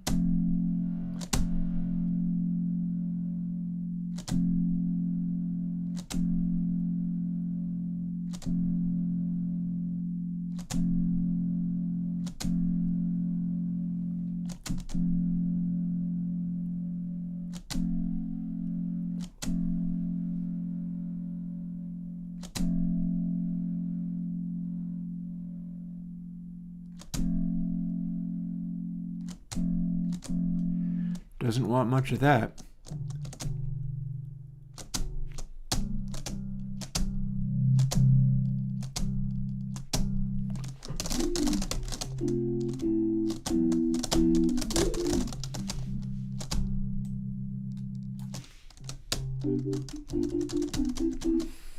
Maybe it would be fun to throw some of the compression stuff on there. Maybe I'm already getting compression stuff without knowing it. Like if I turn the ratio right down,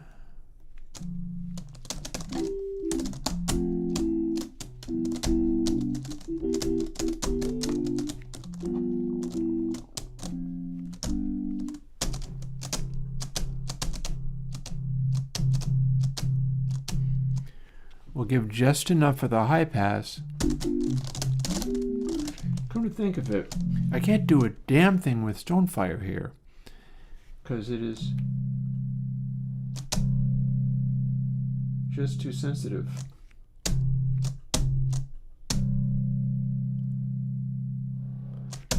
We just start getting this.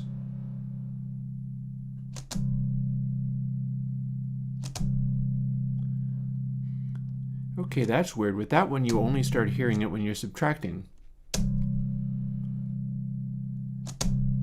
But adding seems to do nothing.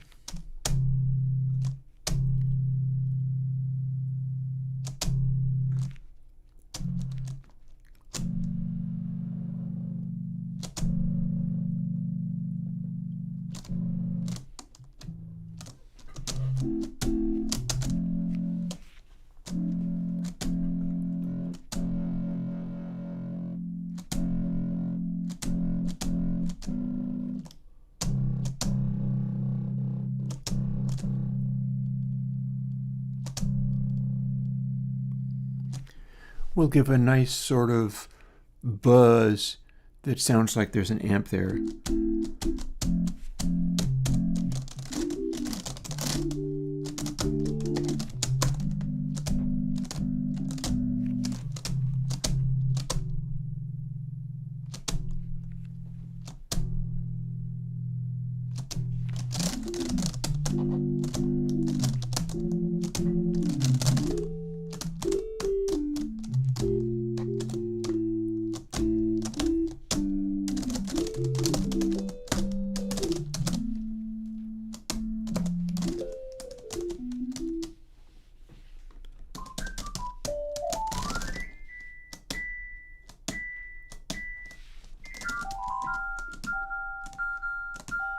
There we go.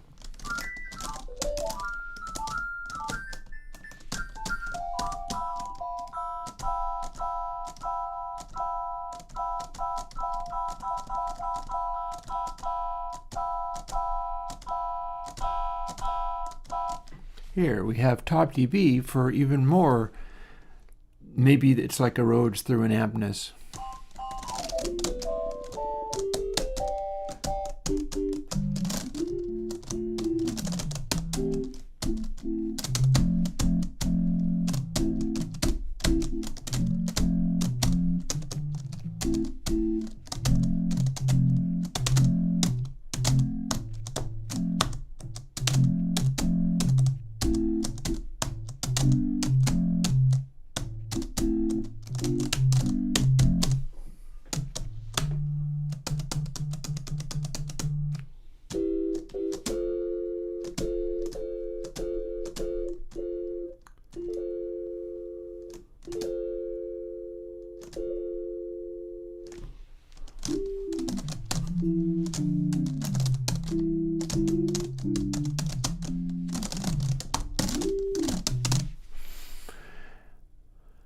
That probably good enough for rock and roll.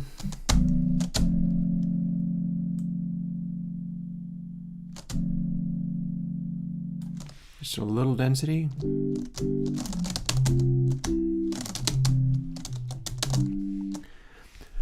Now I wonder if I hit undo, would it start undoing all of the changes I've just done, or would it undo that recording?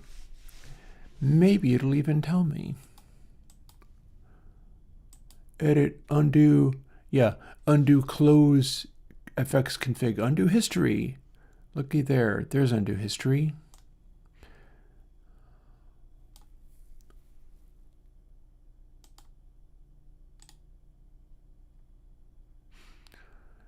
Looks like I cannot just select one of these and undo only that.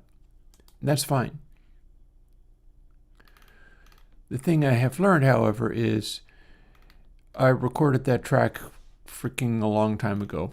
So I've done so many changes since recording that. I just have to delete it. I just have to delete it. Goodbye.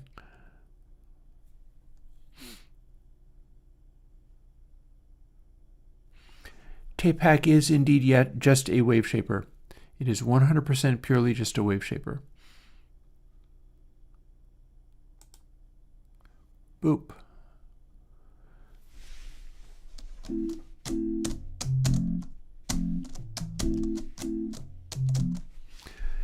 Now that we have that sorted out, we can record this silly little Rhodes. So let's turn all the things on. Only the Rhodes is set to record, but we can monitor literally everything, up to and including soft clock.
I have a fine tune.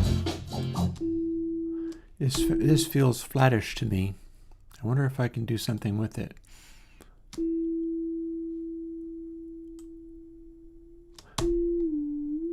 Sure can.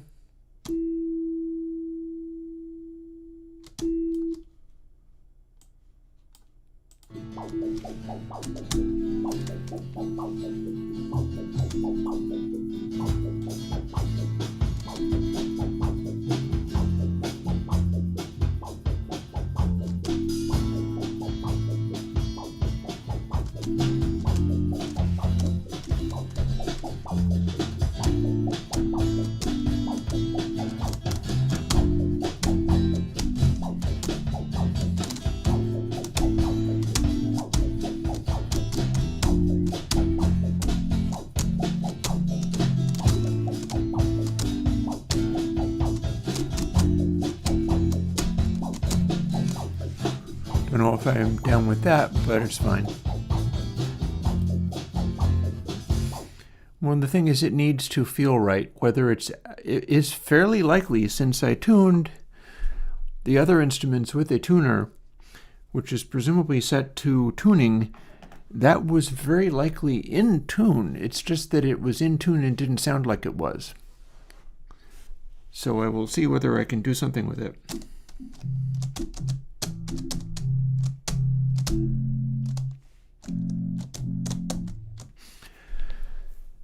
I'm also not sure if that riff really works for me, which is fine. I don't have to know what I'm doing, I just have to do.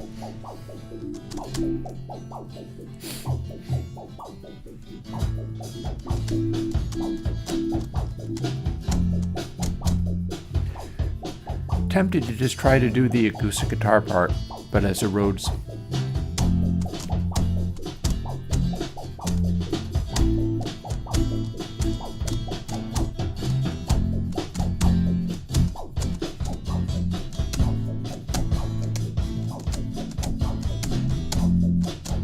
Ooh, here, check this out. I can do this voicing.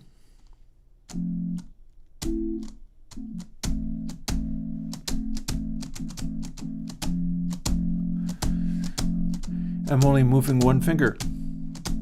That would work. It's not necessarily going to be like a big star part, which is going to be very obvious in the mix, but I can do it.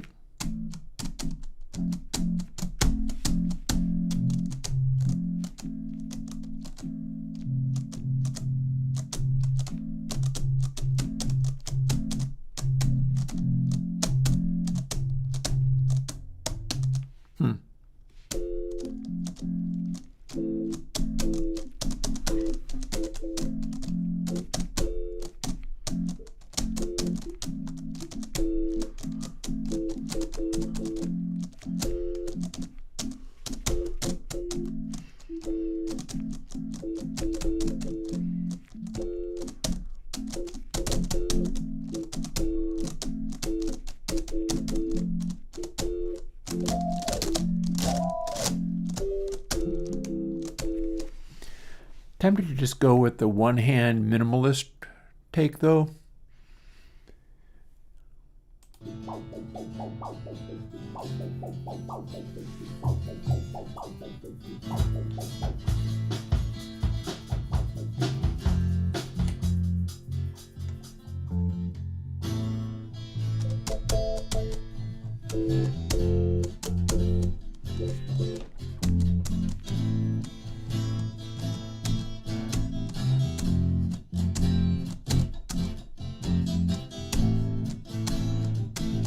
Yeah, this fills in some mid-range.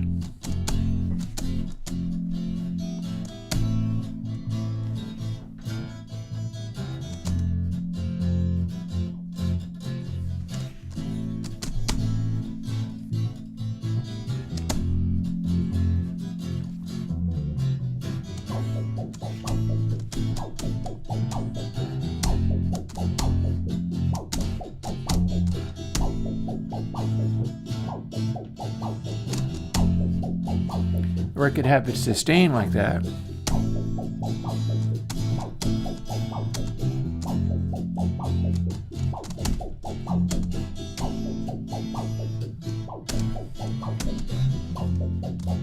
Well, what if I was doing...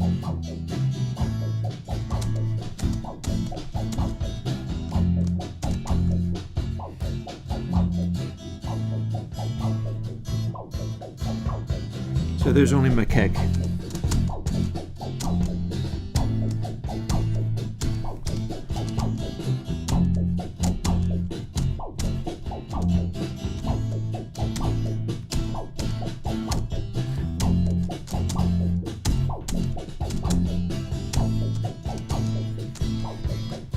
So if I'm doing that,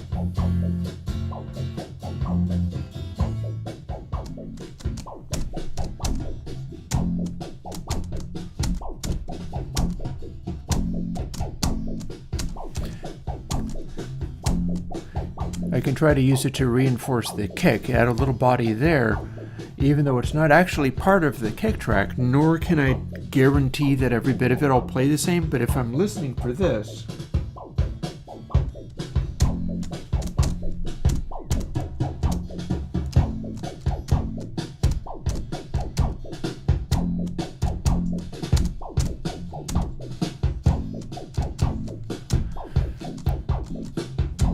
that could work. Check that out.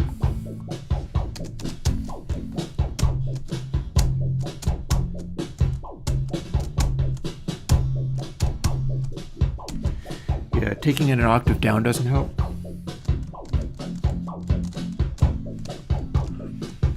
So if I'm using it for that, how do we change it?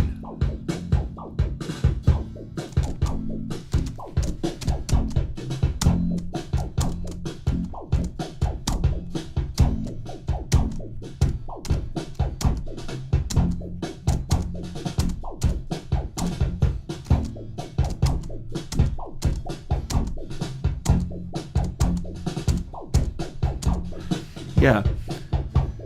So it'd be like that.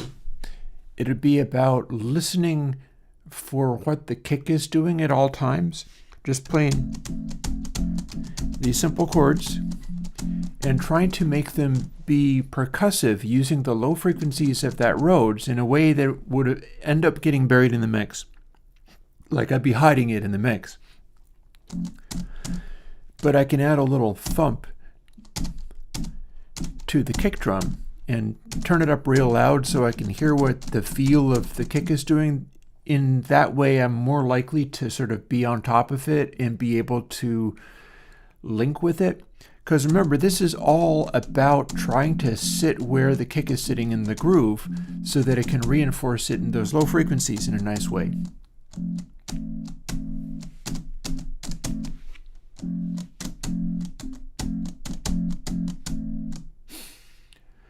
I think that's worth a try. Let's try running a pass just like that.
Here I was wondering.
Following the riffs.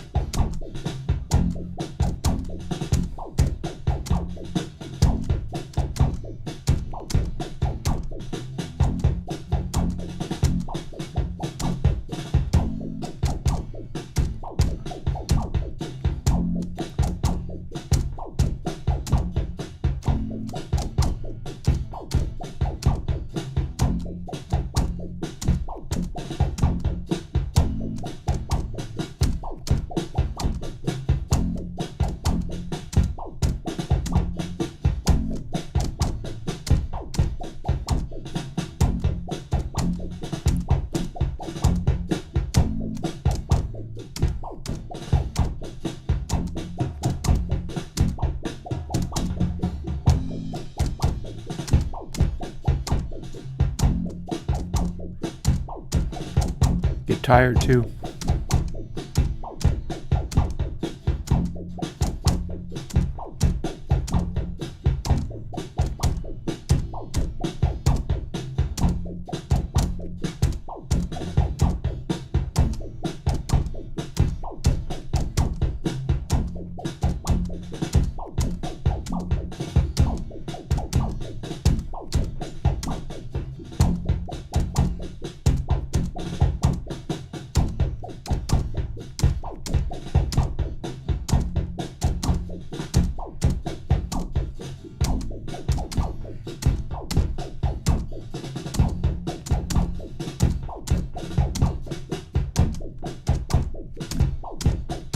Can you hear the drum fills?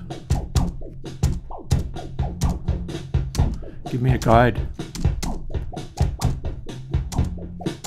to where the kick is going to go.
And that might be even a final bit if I haven't like faded it out or done something else with it or not even bothered, because this is all just straight up experimenting around.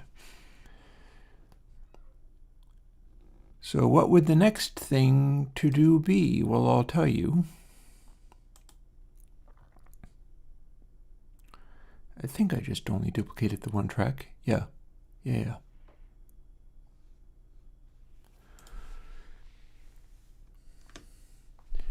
We can have another Rhodes that's an octave higher than that doing a very similar thing, except for it can be chasing the snare.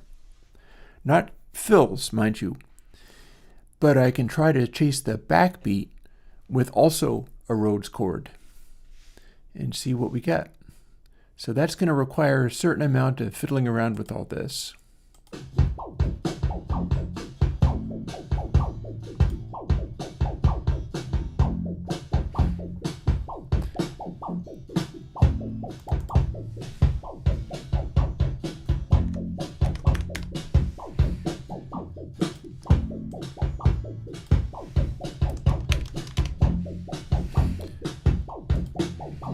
Yeah, we'll do something like that. We will do a Rhodes kick and a Rhodes snare, except it'll be a little different. But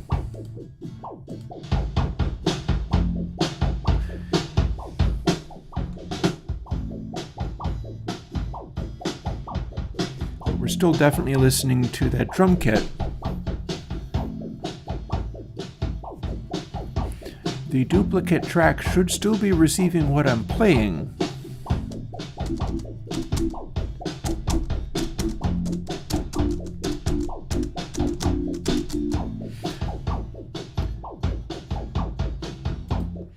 I believe the duplicate track is in fact routed and will in fact work. In fact, I can even turn off Rhodes kick.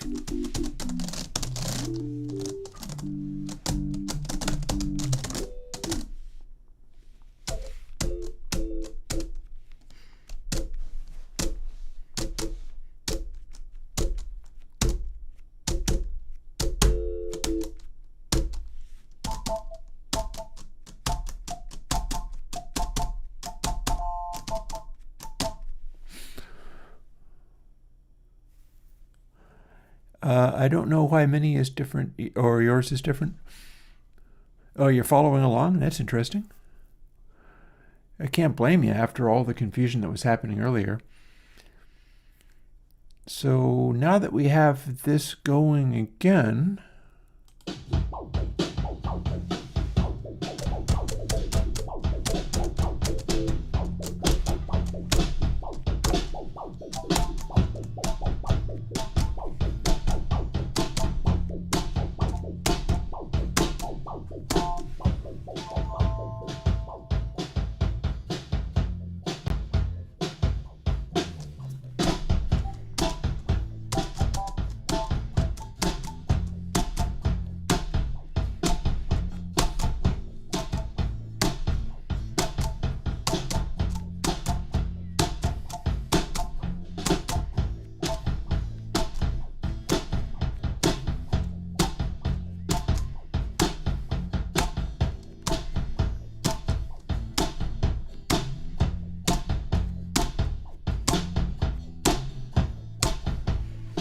turn up the guitar a little more.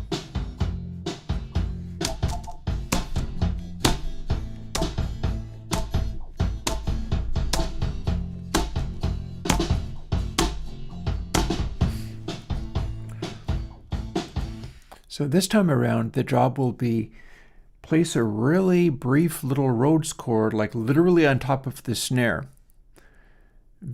No, you can't only hear anything but the, sorry, this is, I will be going away for a little while, then coming back in September. So if this is a deeply annoying stream, maybe I'll play the whole thing for you after I finished overdubbing these things. What you're not actually hearing QWERTY, what you're hearing is one of these. But it sounds like QWERTY because it's one of these little X-key keyboards. It's real good at doing like pressure sensitivity. It'll send polyphonic aftertouch, but I'm just smacking it with my fingers today. Maybe it'll be fun to do something else, seeing as I've got this whole setup up and running.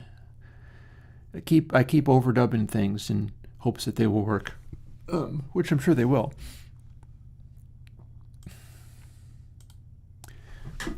So yeah, the job for right now is play through this and try to lay that. Funnily enough, that is not actually something that you normally do with the Rhodes. What you would all, well, thank you. We'll all live through the noisy, obnoxious stuff together. Normally what you would do or expect to see from this is, for instance, back in early Steely Dan days when Skunk Baxter was playing rhythm guitar. This is essentially a Skunk Baxter rhythm guitar part played on a Rhodes. In fact, maybe I can make it like distort more interestingly or something.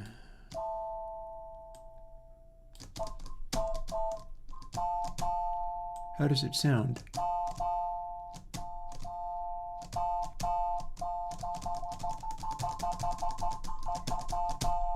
That's good.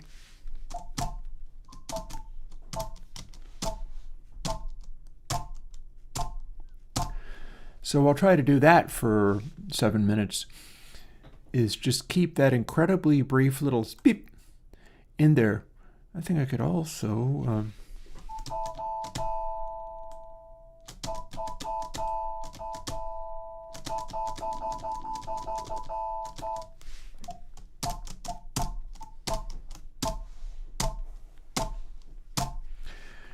so I want to sit that on top of the snare. I probably could also do with like cutting the reverb on that for the moment. Let's do that. I've just cut the reverb on the snare, so it's now going to be much shorter.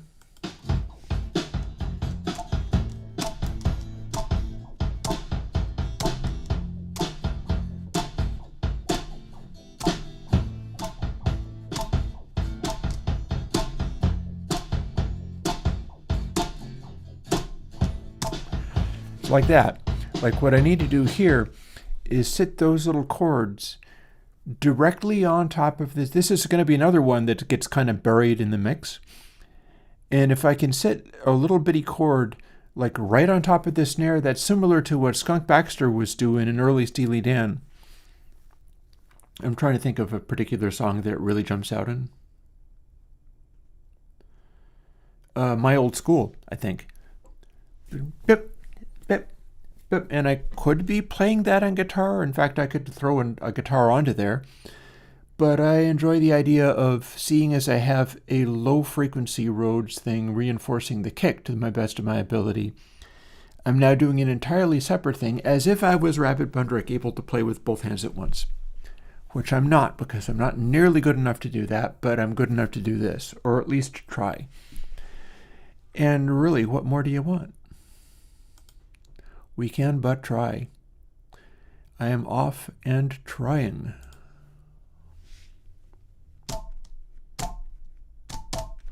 Like that.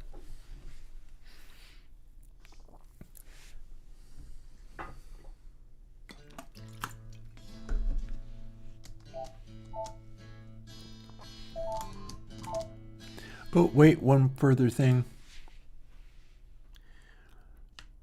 Undo that recording. Let's set it to here. Let's open up Six Signs again, and let's fuss with the tuning again.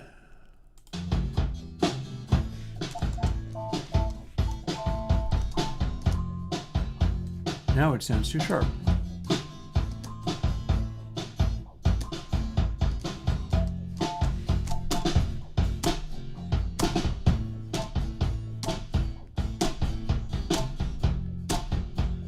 That's much better.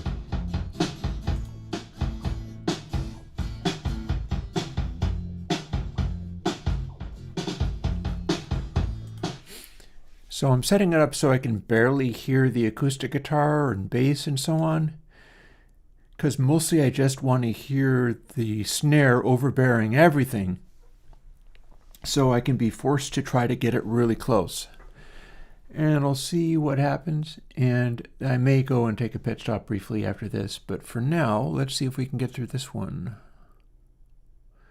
And I think I'm correct in wanting to fiddle with the tuning. It seems like the low chord wanted to be about a cent sharp, but then the high chord wants to be about a cent flat in order to feel like it's sitting in the right tonal range with everything. We shall see. And again, or not, I think I said this. Maybe I didn't say this. It's way more important to try to get things to feel and sit right than it is to try to get them accurate or in tune or on a grid or something like that. This is using soft clock. Everything about this is kind of ambiguous. So I'm trying to nail down like where that snare is sitting in the groove. And I do not care whether it's on a grid. I want to know whether I can hide that Rhodes chord inside the snare so that it's reinforcing that snare and then going away instantly. And if so, I'll have two Rhodes parts that are reinforcing drums. And I don't plan to add anything to reinforce the hi-hat, but that would be quite funny. Maybe I can come up with something that does that. Mostly it's the acoustic guitar, though. Anywho, let's give this a shot.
Not always the same.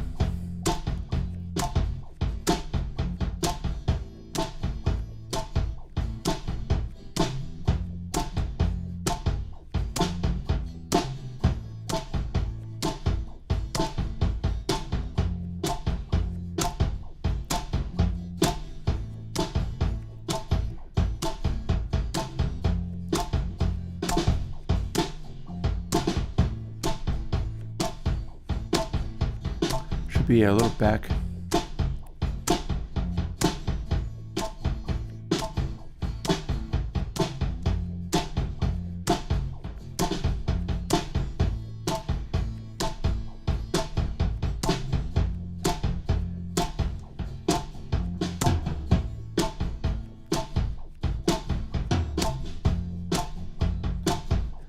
That tom was weird.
Definitely wonky.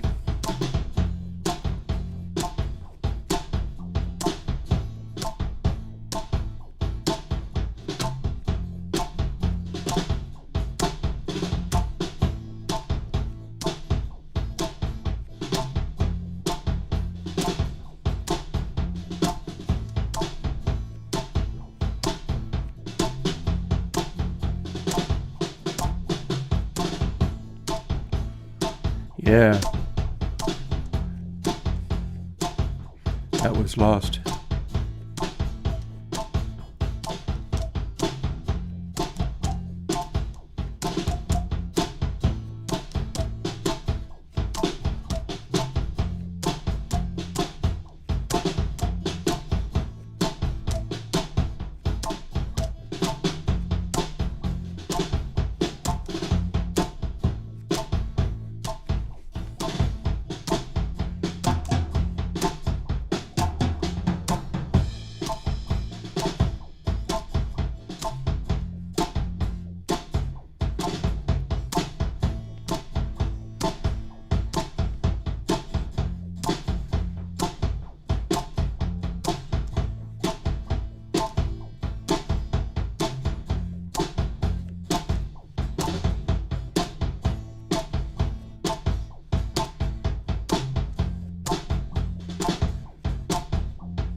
Exactly.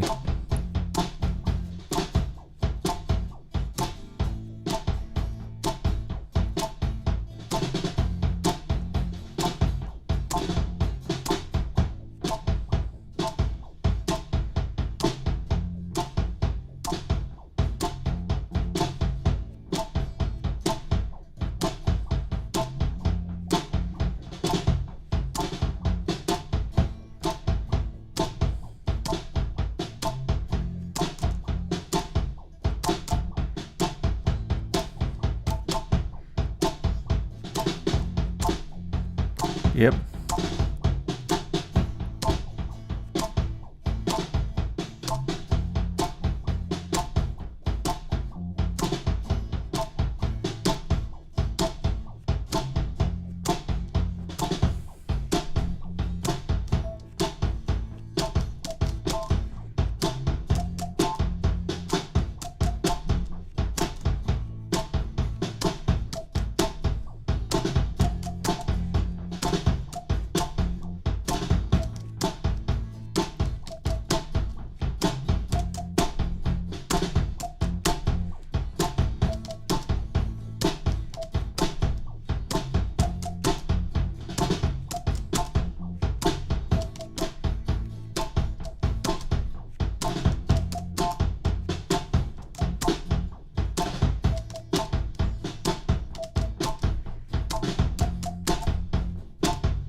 normal.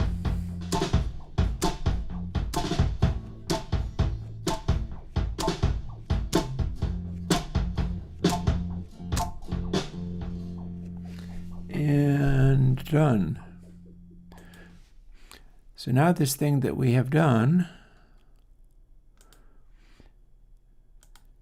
can sound like this when it goes. I can shut off that record now.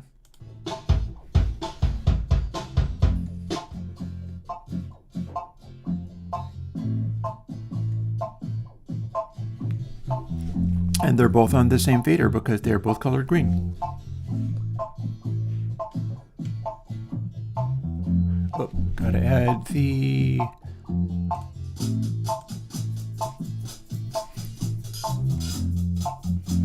so that is playing the same role as the drum kit now.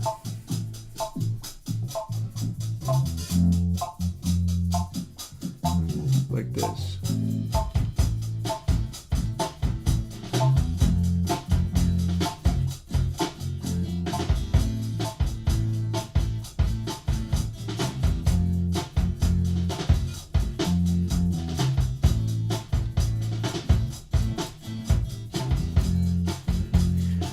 And then, like I said, I can bury it in the mix. Or if I wanted to get real frisky, what I could do is I could try to locate the low and the high Rhodes part where the drums appear to be.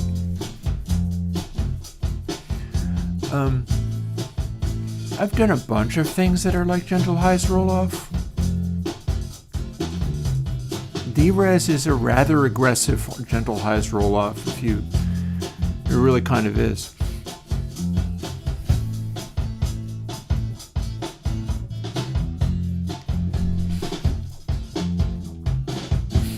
You know what? Let me dial this in correctly. And hide soft clock.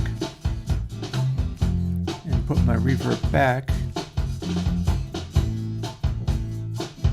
on the drums. I said I needed to go and use the restroom, so what I can do, I think I can do this. I think I can set it up to be playing through to the stream. So rather than being stuck listening to my monitor speakers, I can probably tell it to go to the stream. Let's see if that is true.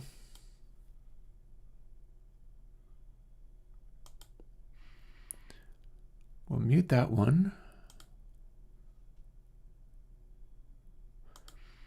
And add these ones.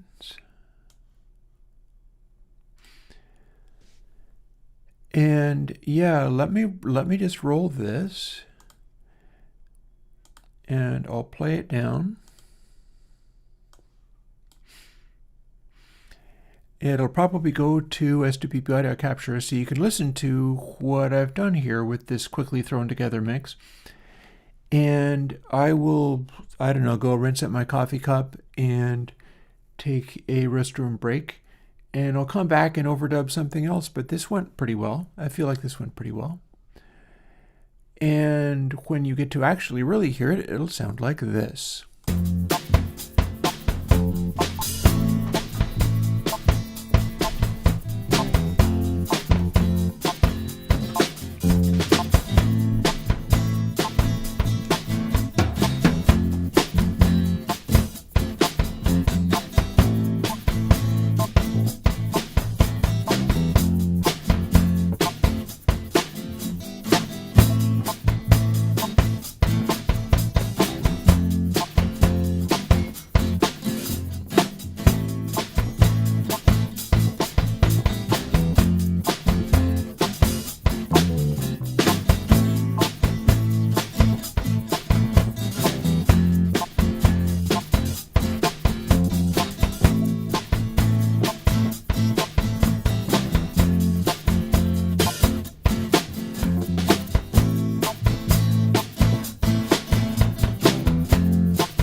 to loop, so that's fine.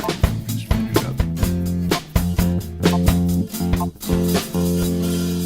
It's not a very good ending, but that's why you edit stuff sometimes. You cause things to cut out and then edit them before they can play any dumb notes in the end. So yeah, let's go to our routing, reverse these things, and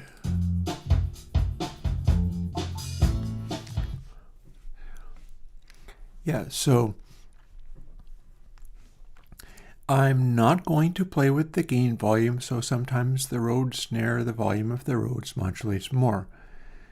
It's there to be sort of buried in the mix, and I don't believe I could use transients of the snare to modulate the Rhodes model because they're both live performances and not actually being sequenced together in a way where they could interact in that way.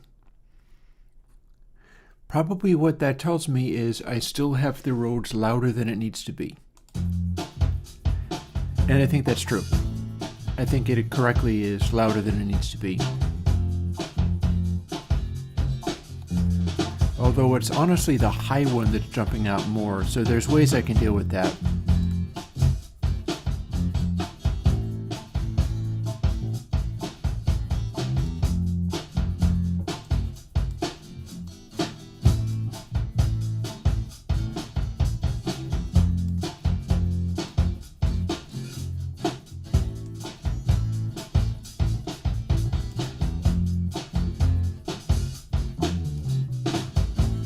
See, it just becomes quieter.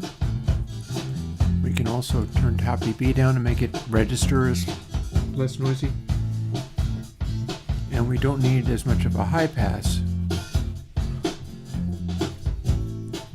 In fact, removing the high pass on the high one is probably all to the good because it will accentuate what low frequencies it does have. And then yeah, the whole thing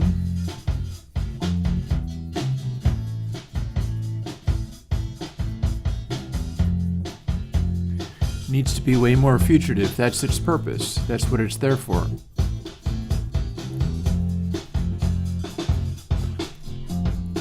Only thing that's confusing me a little bit is the fact that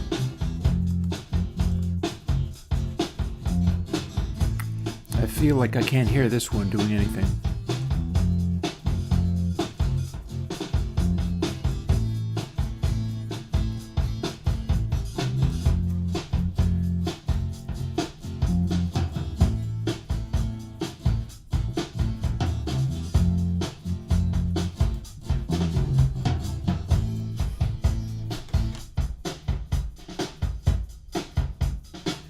No, there it is.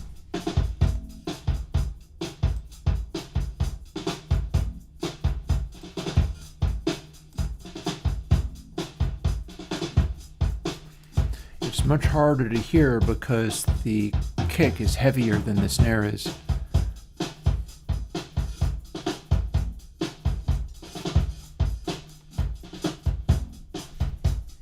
See, and if it was louder,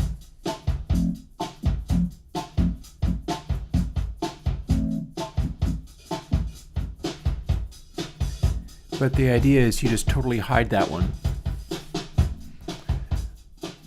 And then to continue to add some weird things, maybe let's go in and add some more percussion in case we didn't want any of those drums and wanted to do something completely and totally else.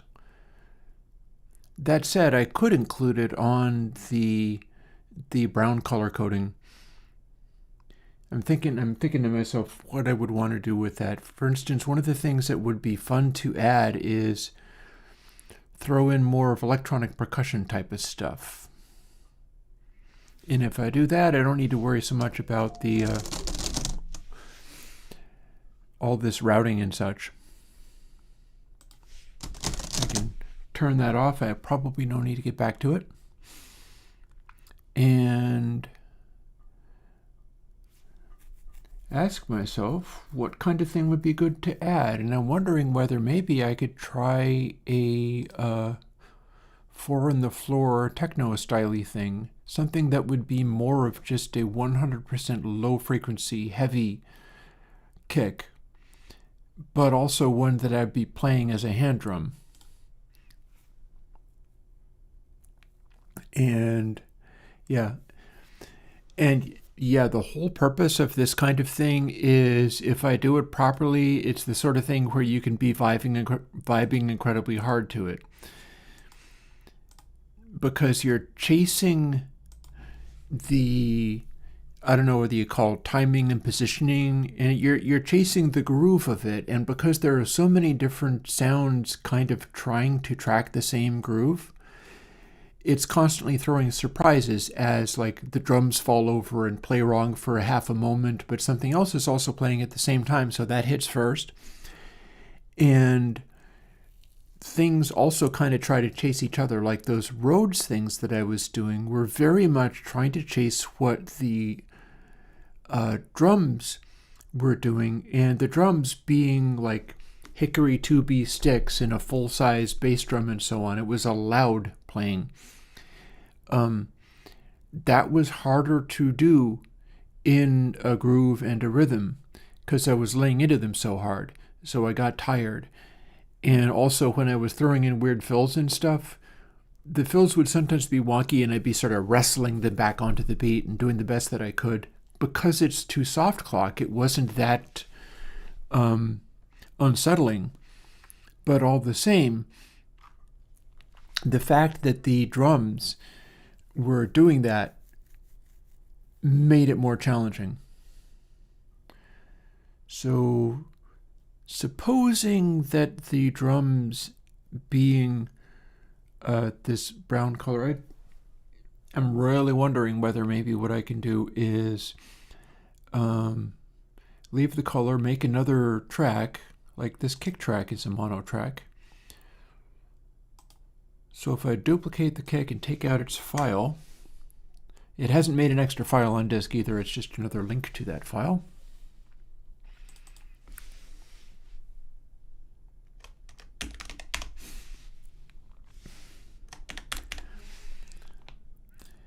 And then if I set that to record, it's not analog 14. Instead, I have a little list of kicks that would be handy to use. And I was only mentioning earlier in the Gearspace thread on the Spencer Walters, who's making his hardware, which I hope to get a copy of at some point. It's going to be next year. I can't record it. I mean, I can't afford it. Record it, afford it. Same difference. But in that thread, people were all fussing about, like, oh my God, what if I can't get in my people? I fully paid for Portal Kick 18 months before it was ready, in full knowledge of the fact that they said, yeah, it's going to be 18 months lead time. Pre-order here. And at the time, it was more accessible. And that was something that I couldn't do that now, but I was able to do it then. And so I paid for it and waited for more than 18 months. And it arrived, and you're going to be hearing it momentarily. And yeah, remember how I said I had to go and rest for a couple of weeks because I was going to get into a real burning it through to the holiday season when I get to drop Console H? Working on the Donut plugin is part of that process. I'm going to be spending months grinding away at stuff like that. Mind you, I will not attempt to clone an SB303 vinyl sim.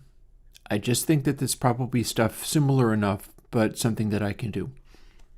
Bear that in mind. I don't copy things anymore. But I'm willing to try to do my own version of it or something along those lines. And Donut is definitely going to be along those lines. I see no reason why I can't do something like that. So let's see, what can we do?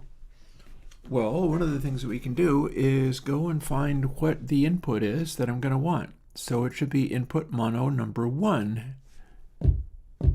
Boom. Got there.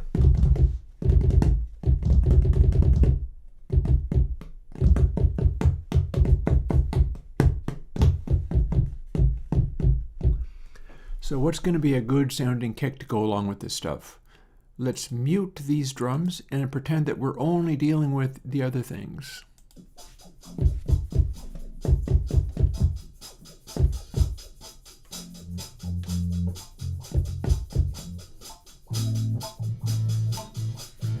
And I'm going to take the Rhodes out because the Rhodes is intentionally chasing those original drums.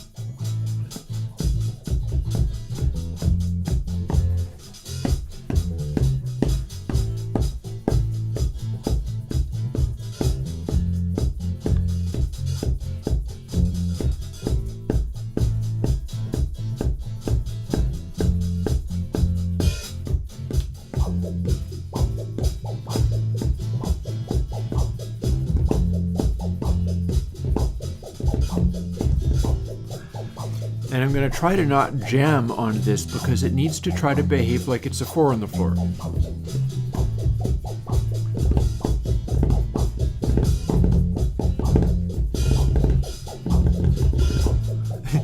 You can do crazy jams on it, but I'm going to try to avoid that.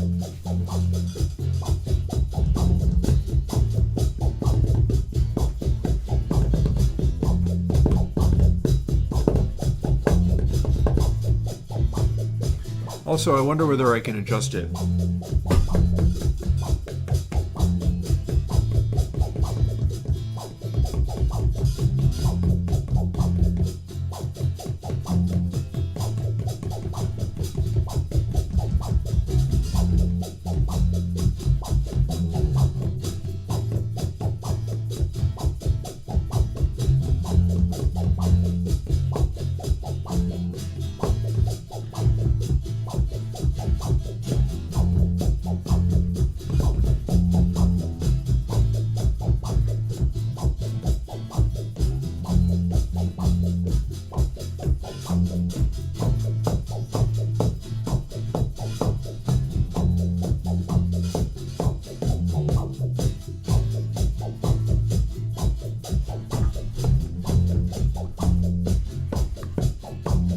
Yeah, so that's essentially about dialing in the way that it attacks and decays. I've got the portal kick going and it's sitting on pretty much all of its same things, but I've got a make noise contour, which is similar to some of the make noise envelopes that you get.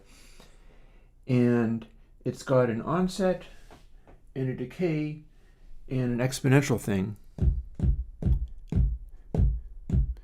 So what I've got in this is a kick that I can actuate this way.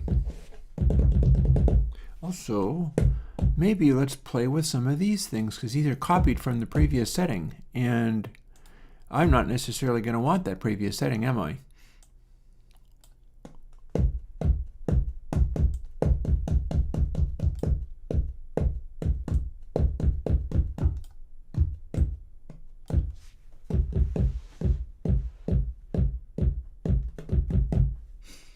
So if we were to boost the stone, well, let's cut fire completely. What can we make this do using stone and range? Got it set up.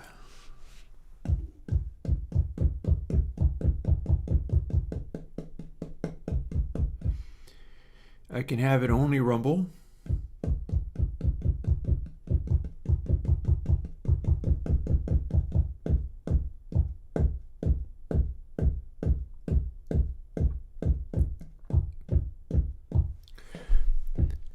And I can have it set up like this, so it's got a kind of texture to it, but it's really giving a sort of pulsating, throbby thing going on.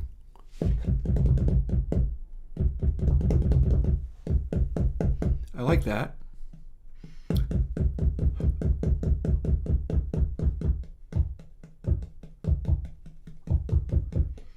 We'll have top dB be real high, but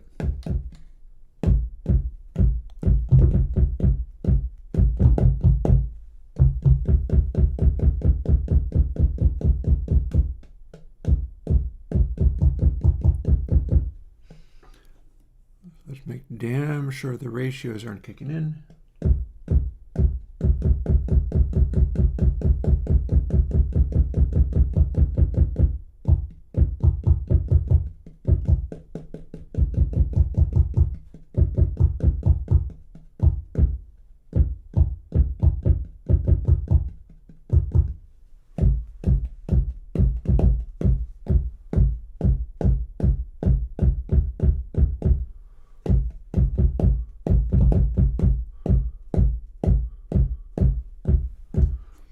Cut air all the way.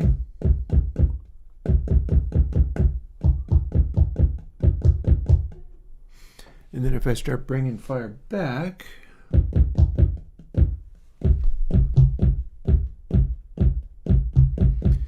so what's going on here and what I'm doing with it is I'm getting a big low kick, but one of the things I've got going on is that it's got an attack on it. It is swooping up to the peak. So the idea here is going to be I need to make it so that it's a good, really beefy kick going on.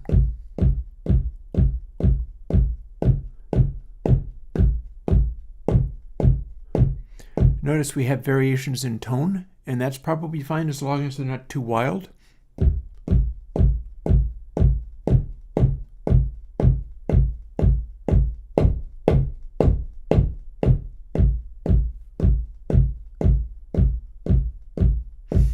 Yeah, I listened to the album and I am a fan. Dilla was awesome. So, I can do this, and as you can hear, it does a bunch of variations in tone.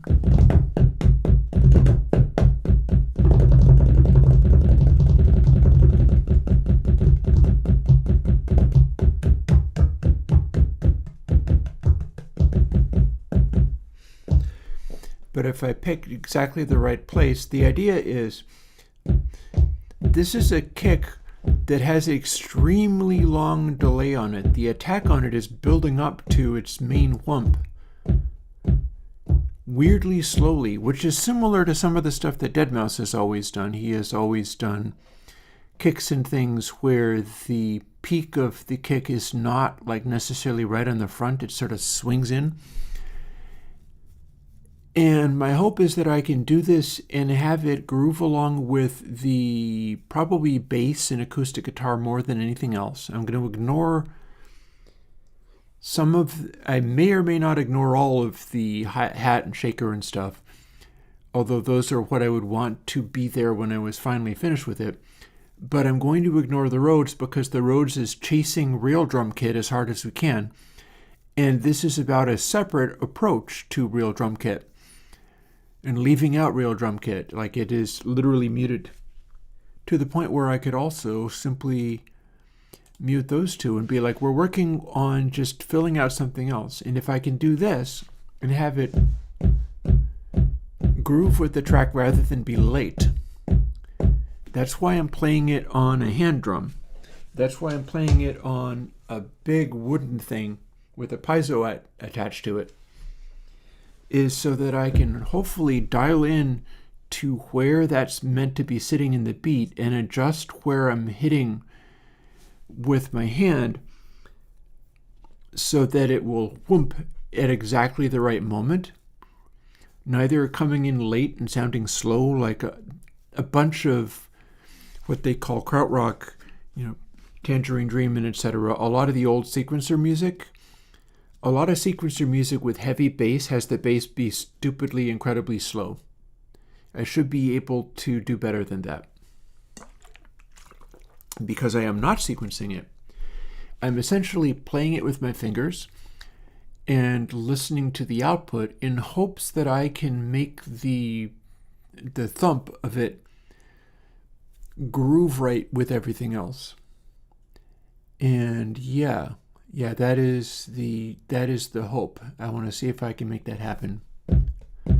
If so, there will be a like house music version with a 4 on the floor. I'll have to be disciplined and not go. No bass drum solos here. It needs to behave as if it is sequenced, except for that it is not. And I should probably practice that a little bit. Also, should I make this be louder?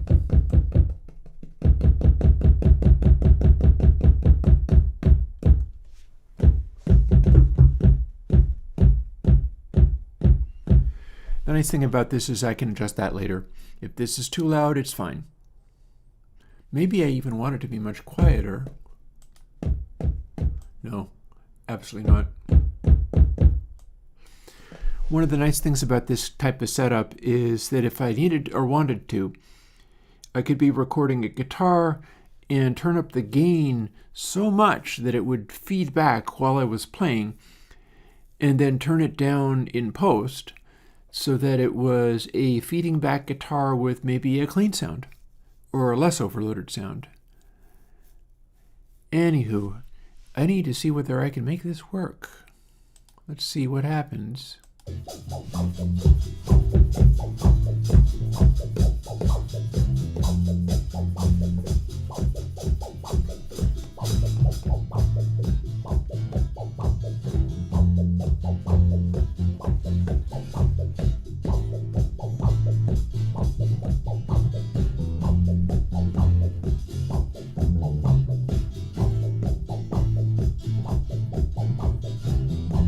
Like that.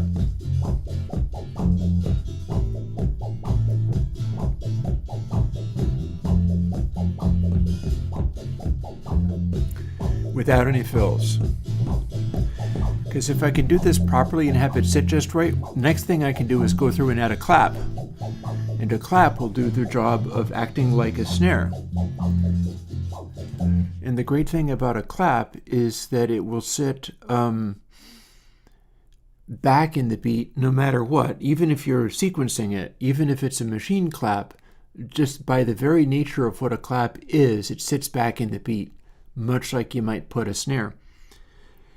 So it's going to be about trying some of these things and seeing what I can make them do. Let's try to do a take on that kick and see whether we can make the kick sit right. One can but try.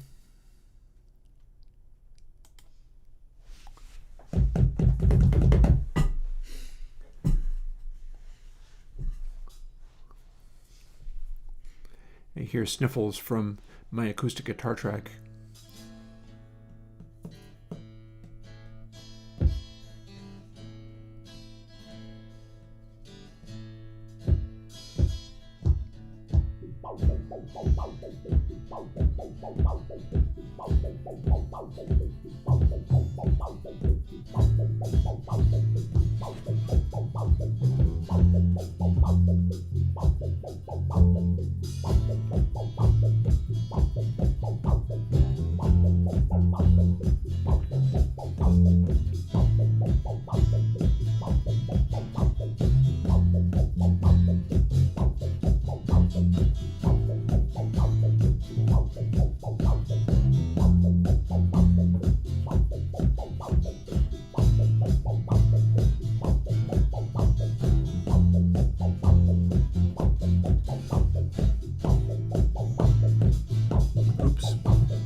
Listen to this back. I don't think that's my final take. There was one obvious mistake, and that's going to be really weird for people, so I don't want to have the obvious mistake in there. It'll end up feeling kind of like this.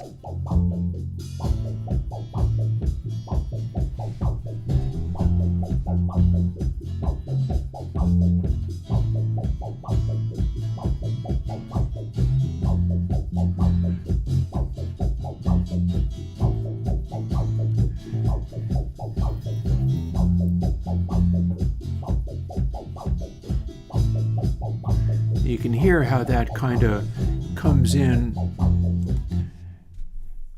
It comes in reinforcing the front edge of the bass. I could probably turn the bass up a hair. For doing this.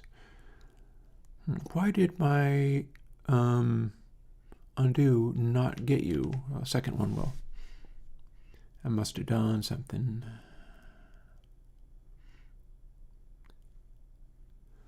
Okay, let's dial this in again a little more.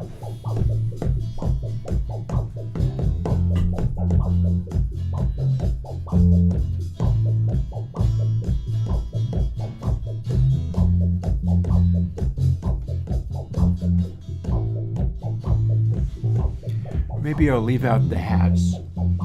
Maybe that's just a potential for confusing myself.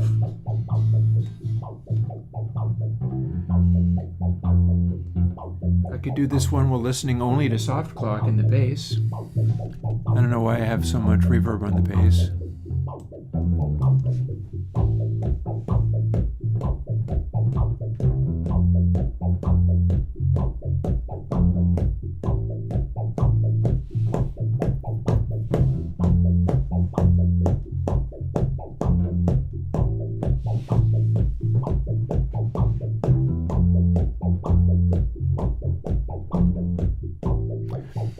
So if I was trying to do every single note on the bass, it would go like this.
See, this stuff I have to get right because it's in hardware, and so I'm going to try to get it to be what I want.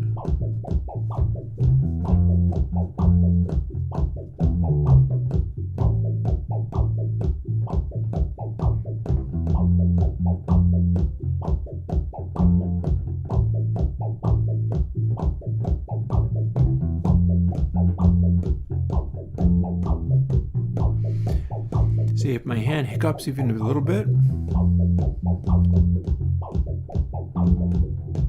it loses it completely. So it's not that difficult to hit a piece of wood with your hand, but doing it with extreme accuracy is another story, especially if you're having to hit on exactly the right instant so that the swoop up of the attack hits that bass attack.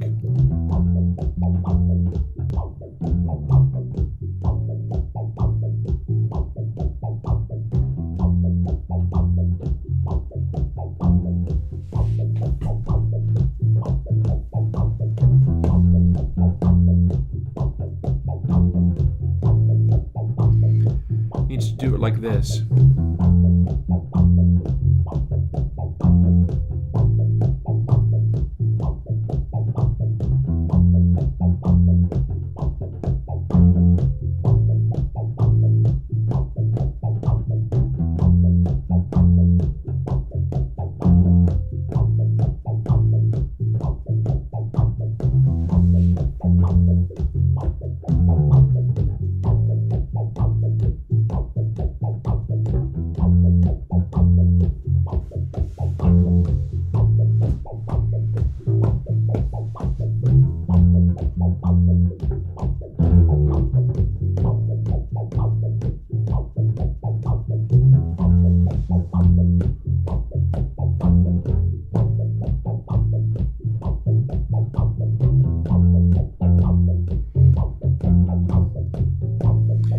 It's a little bit distracting because as I do it, the sound my hand makes hitting that is not the sound I'm trying to dial in. I'm trying to make it so that the actual attack of the kick is the thing that locks with the bass. And I think I can probably do it, or at least get pretty close to it, hopefully without too many more tries. But it's definitely like I almost want to hide the pad. Yeah. So I can't actually hear myself tapping it, but I can only hear what's coming out of the speaker. And And that might be my ticket towards being able to do it properly and have it be good. So let's see. Again, we can but try. Let's see what we can make happen. Hopefully this time I get to play it through without having to start over. If any of the drum kicks, if any of the kick hits come in wildly super wrong, I will kind of need to go and do it over. There's enough high frequencies on there that it's capable of very accurately showing where that kick actually registers. So I'm going to want to try to dial it in. Let's see whether we can do it.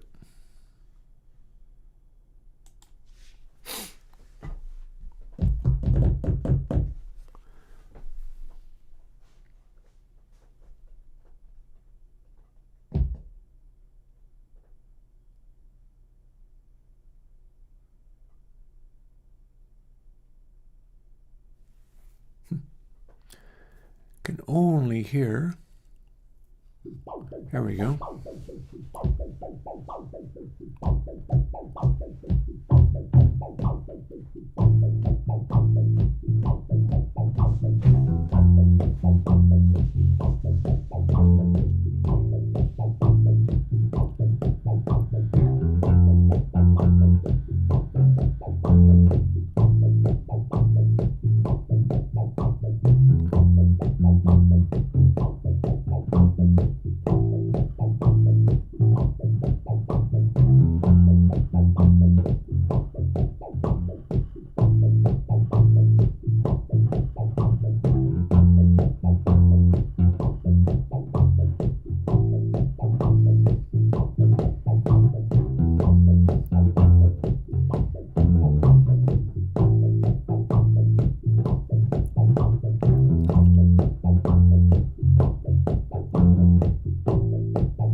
Almost there.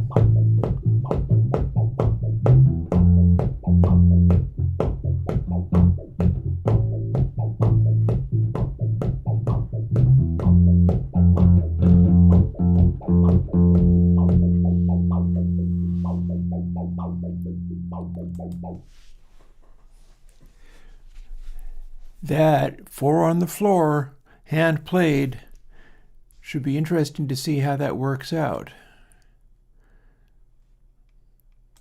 I don't think I have the arms to do it twice.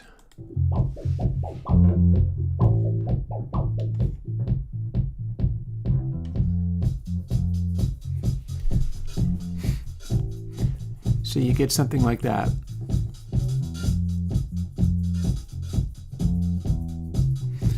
It's an electronic style sound. Although I could also add more electronic style sounds. Like what I got going on here is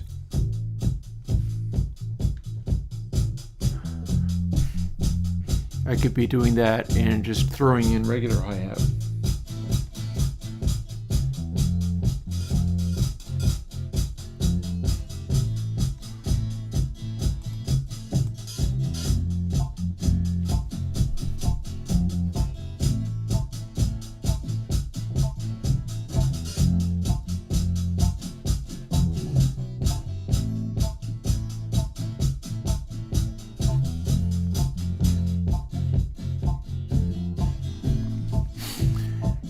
So we could do things like this. The regular drum kit is now gone. You don't hear that at all. I could probably make this do a techno rumble too, if I wanted.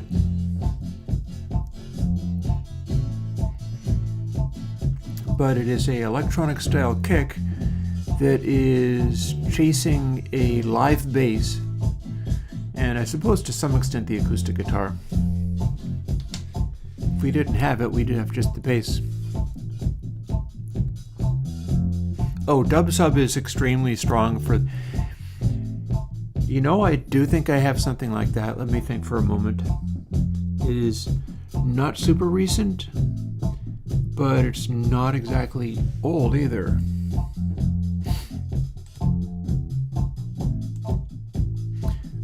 Let me find it and put it on Housekick just for a moment. So what? It wouldn't have been Orbit. Oh, I bet I remember. I think I remember what it was.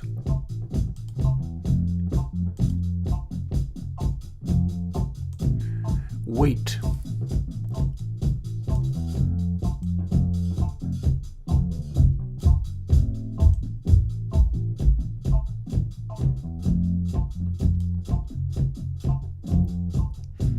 Polteki low end, anybody?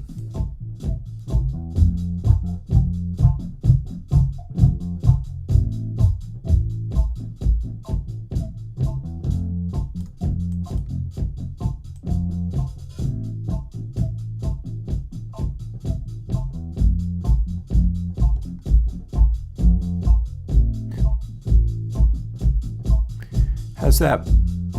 How's that for you?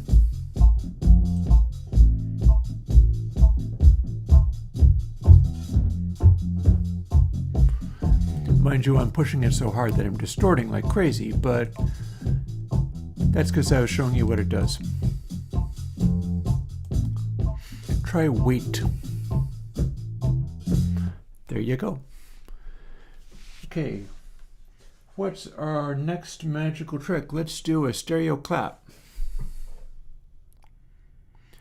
I'm pretty happy with that house kick. Let's throw in a clap. Clap is 9-10. It's my inputs 9 and 10.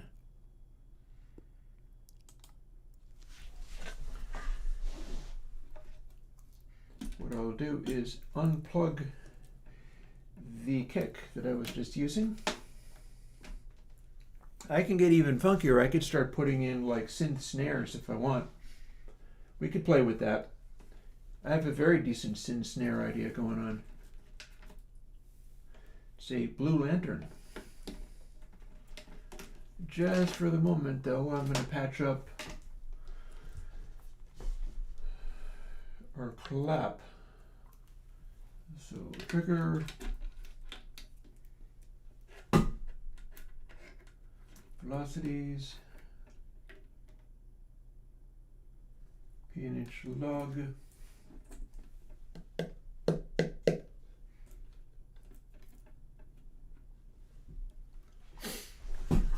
and I will need to either solo it or do something to make it audible, because right now I don't hear it. I see it, but I don't hear it. Oh, it might have something to do with the fact that I have the fader all the way down. There we go.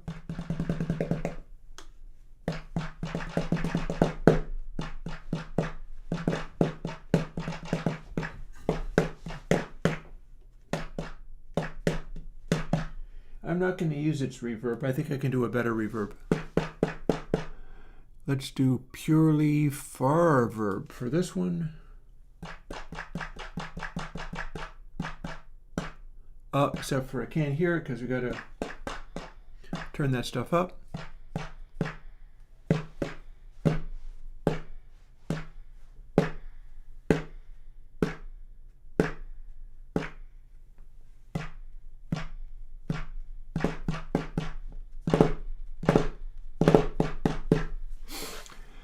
And how are things sounding when I hit play?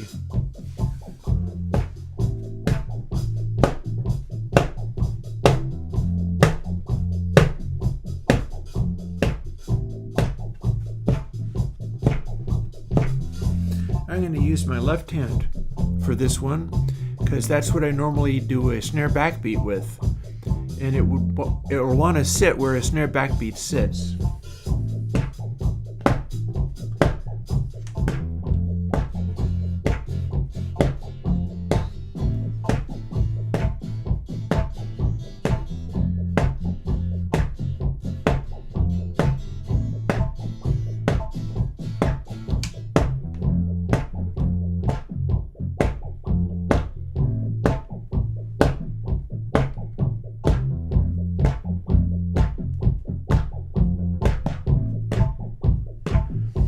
I'll do a synth snare for like more complicated things. I'll put that like on purple or red or something.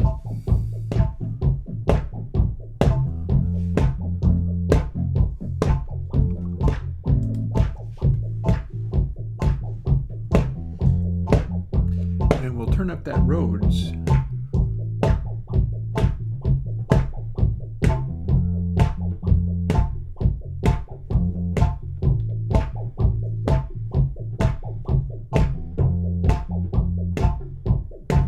Hear how it kind of sustains a little bit?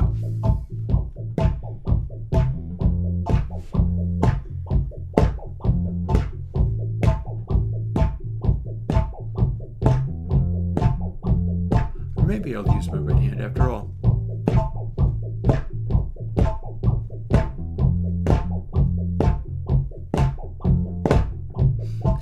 interesting thing about my synthetic stuff, my modular percussion with the like wood pane with the piezo on it, does flams on any sound.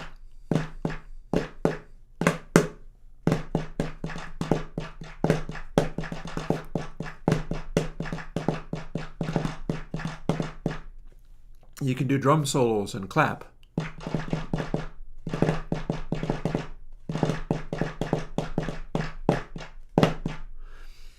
And that's the neat thing, is since it's a modular system, it'll quite happily trap flams.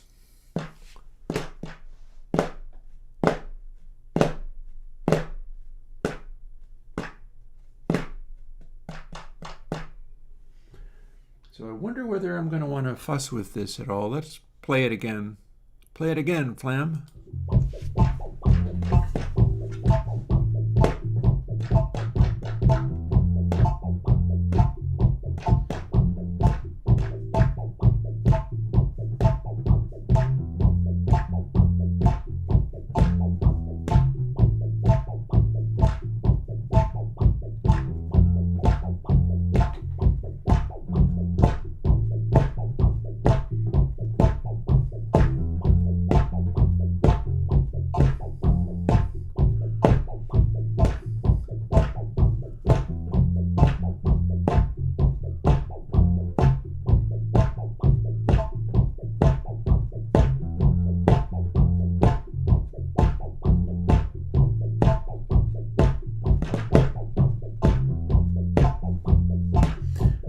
Also, it lets you do other weird things.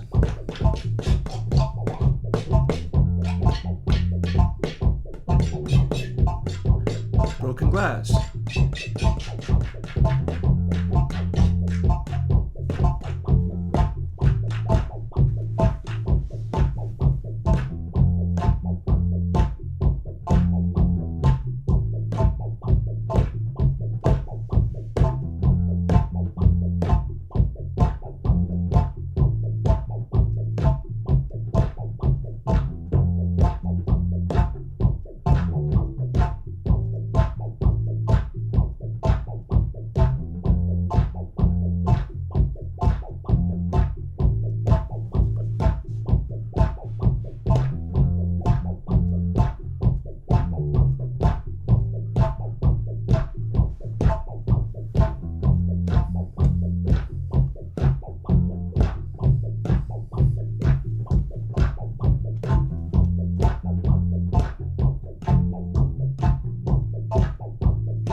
Yeah, you can work with this.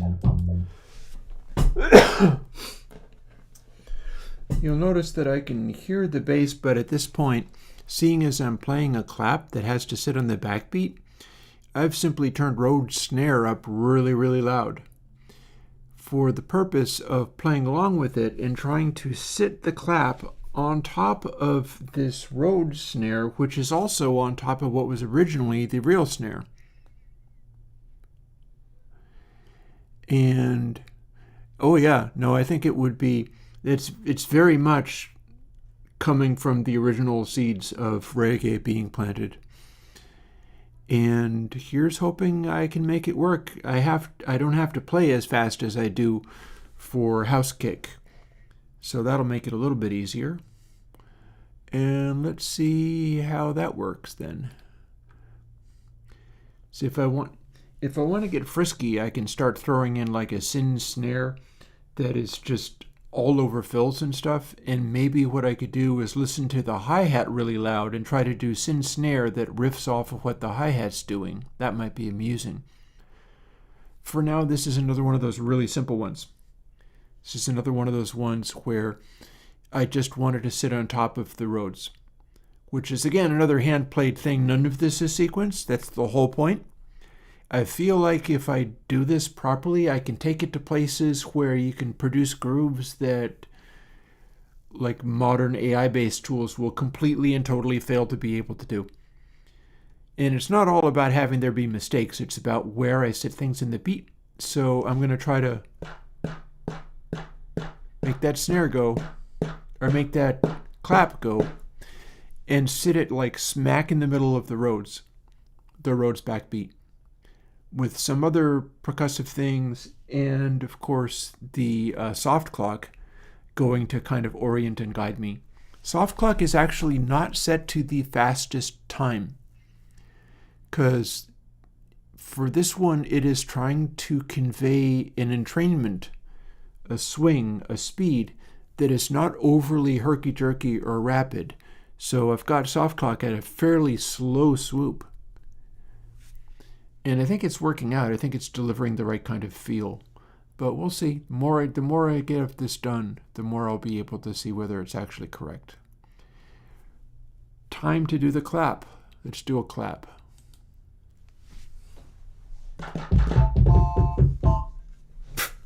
Silly person.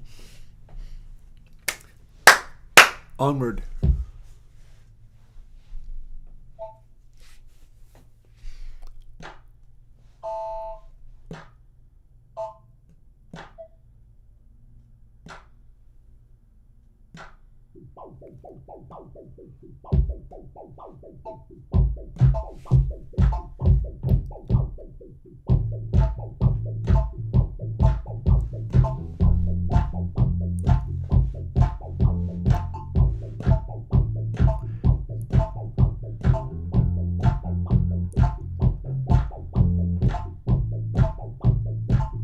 I'm not really getting it. This is not working yet.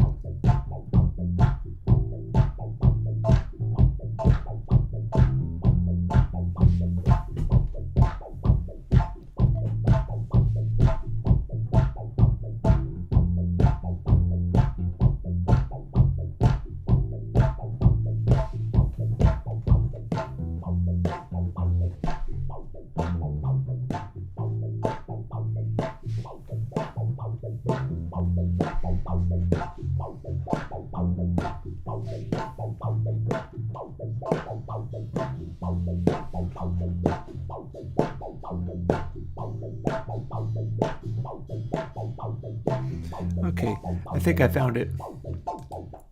I took out the kick, I took out a bunch of things, I lowered the volume of the bass, I lowered the volume of Rhodes a little bit just because it was distracting, and I boosted the volume of soft clock, and we're going to take that again. Maybe it'll work better the second time. I think I'm still doing it right-handed though.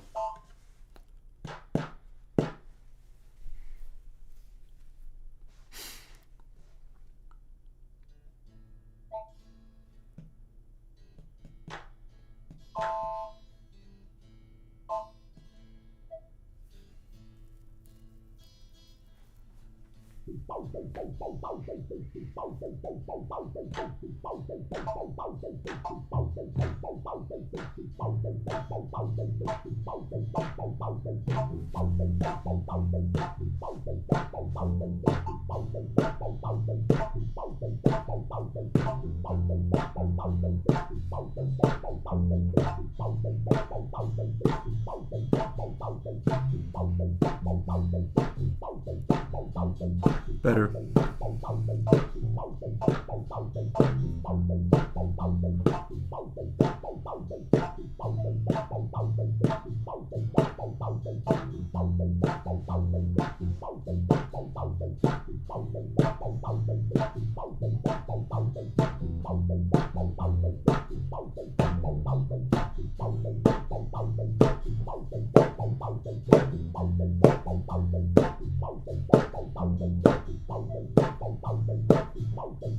Also got to not fill, even if the Rhodes fills.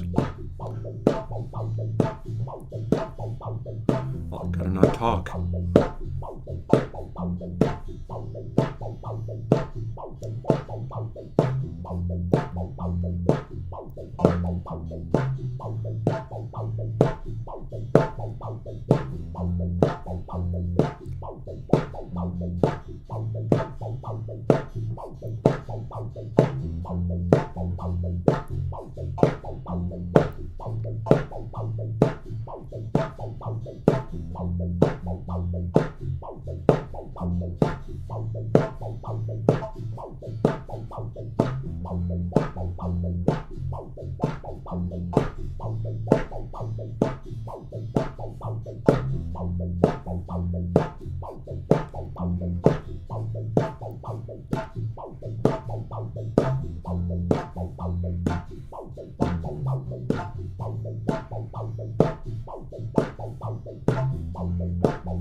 Chasing the snare.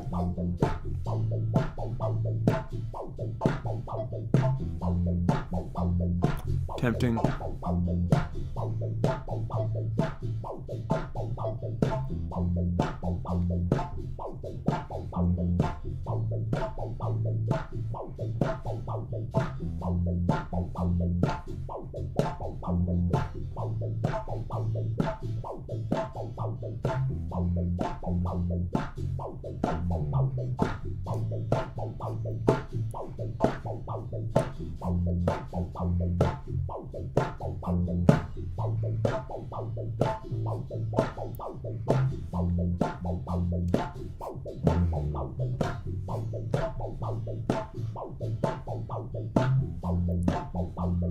Hey, Blue Baggins.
And there's a clap.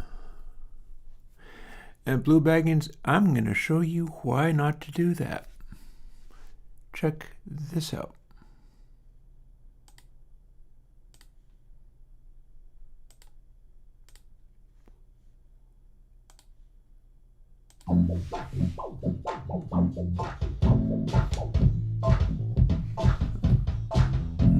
Let's see, gotta shut that off so I can have my reverbs.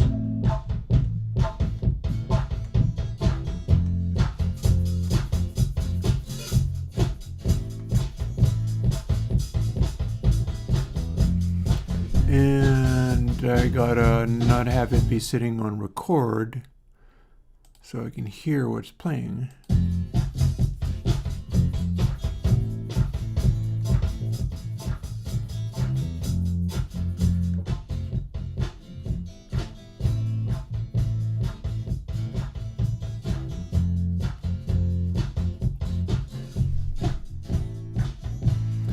Then I can shut off the house kick.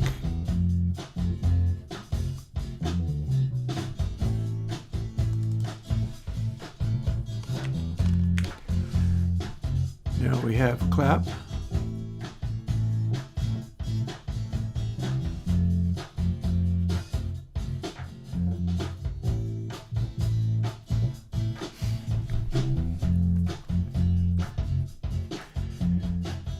See, this is all chasing soft clock. It's all literally chasing this.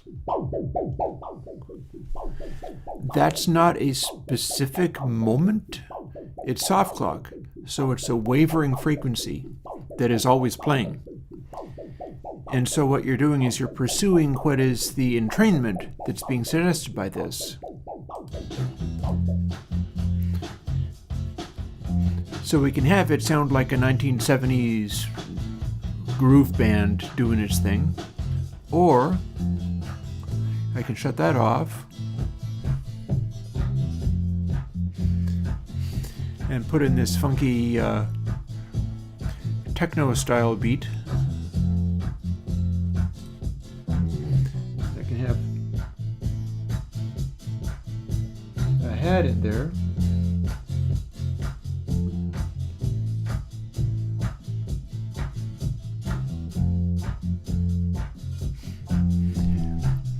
And we've got these sort of musical things happening that are never quite the same twice.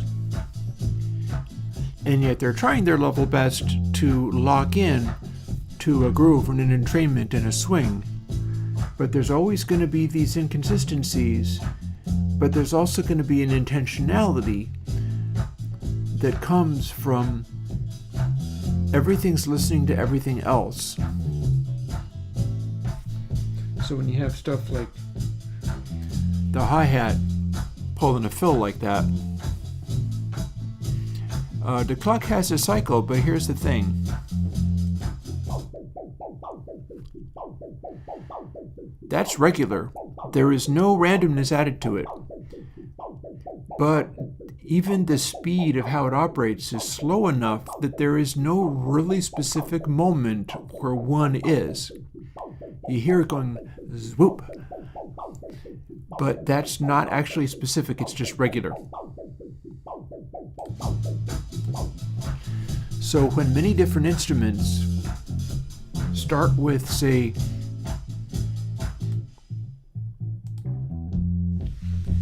a kick drum, or indeed it didn't start with a kick drum, it started with this bass.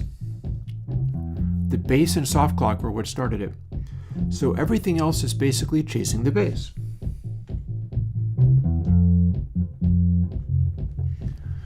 And you can introduce things like the kick. That's not actually a machine. it is trying to groove along with what the bass is doing. So if the bass hesitates, the kick hesitates.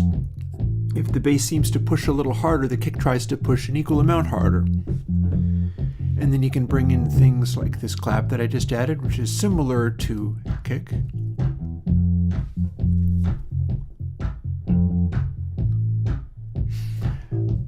Maybe, I don't know, the shaker.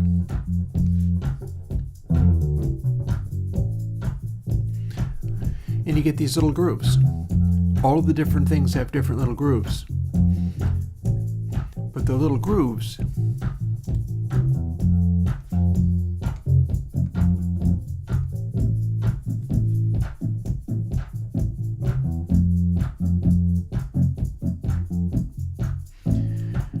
they have the human feel not because they are randomized. Yeah, exactly, Blue Baggins. Not because they are randomized, but because each thing is trying to find a place in a groove by pursuing something else or trying to go along with something else. And I'm willing to isolate things as needed so that if it's trying to go along to the bass,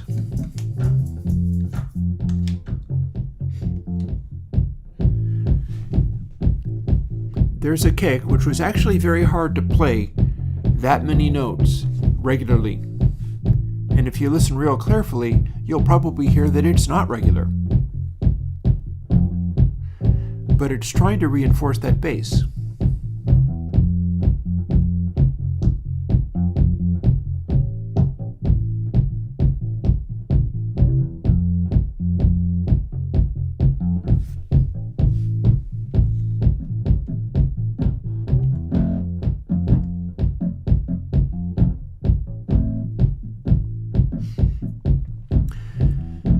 So you get stuff kind of happening.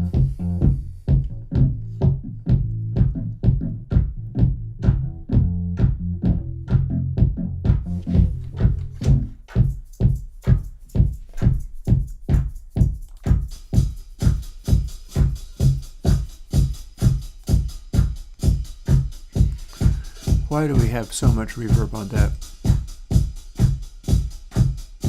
What did that just do? I know how to do this. Mid-verb.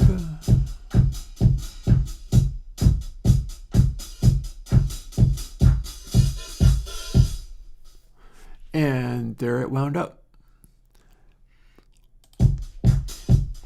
But I'm producing these grooves that are they're basic and minimal, but they're trying to find a groove that exists in time rather than trying to find a metronome that exists in regularity. You hear how the kick was going ahead for a moment there. It's chasing the bass. That's what it's doing. And then if we reintroduce soft clock, well, hang on a second. Why am I in here? Oh, because I don't have it soloed.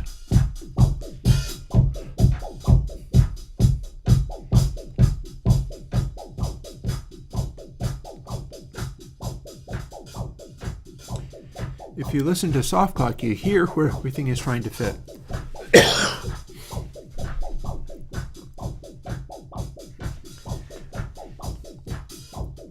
And then as we do that, we can bring in things like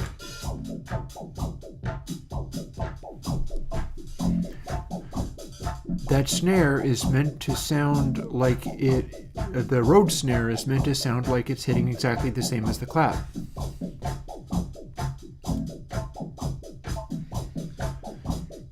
In fact, all of that stuff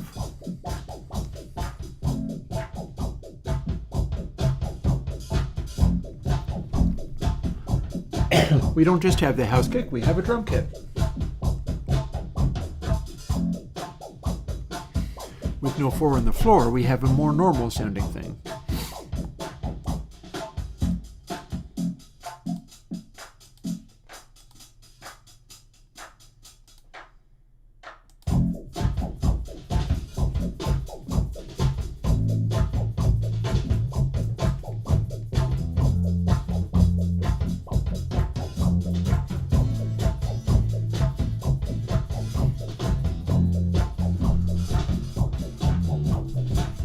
So a lot of that stuff is around trying to make the drums sound like they're grooving and alive. Drums are harder to play than just slapping a piece of wood with your hand.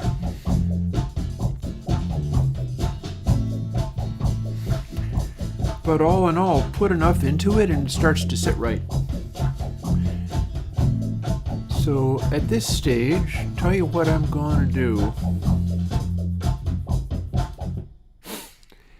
I am going to, first of all, let me dial this in just a little tiny bit more.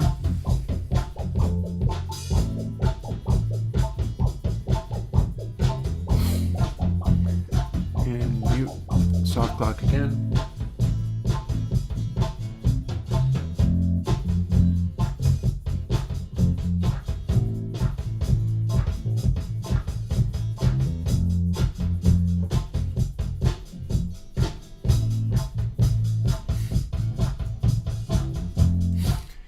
Because we have gotten to my time where I'm going to start thawing out tacos for dinner. And so I'm going to run off, do that, maybe come back and lay down another percussion track or something or whatever. It's getting towards the end of my day. But this has not been a badly spent day. It's been a little challenging, but it's not all that bad. And maybe it'll be fun to add another percussion thing, but for now, as I rush off to go and attend to my thawing out food for dinner, we'll leave this playing to SDB audio capture so you can hear what it really sounds like.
Time for me to switch it back to the speaker so I can hear what I'm doing. Voila.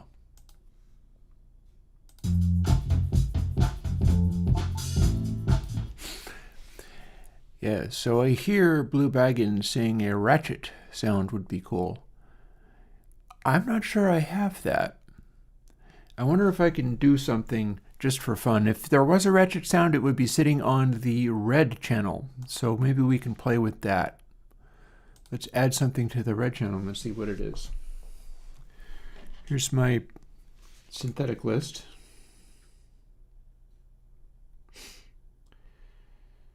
So number 6 is Input 6 is actually making a noise. Interesting. What do I have going on here? Why are you doing that?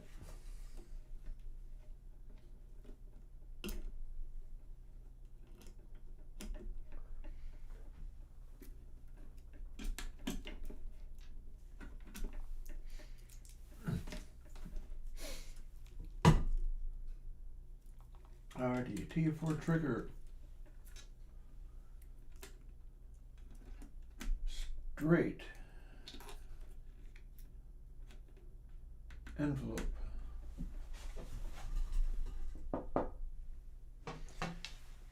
Okay. Looks like this sound has a large background noise, and also I can't hear it, so something's going on. Let's figure out what's going on. Oh, I know what. I'm always forgetting that if I've turned something down on the board, I can't hear it.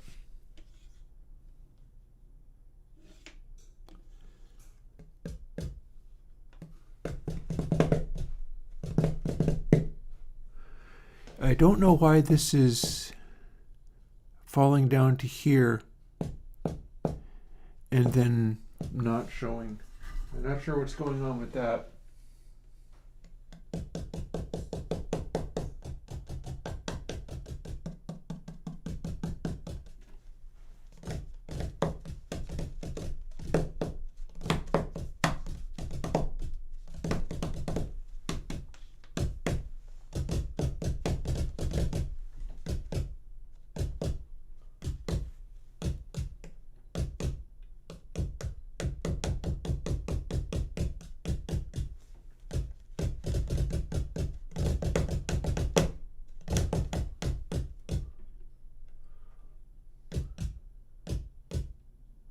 Ah.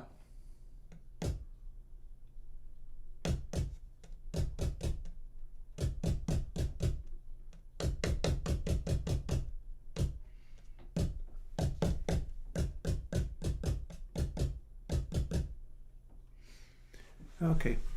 I cleaned up whatever. I think some kind of voltage was peeking out of that one. It's fine.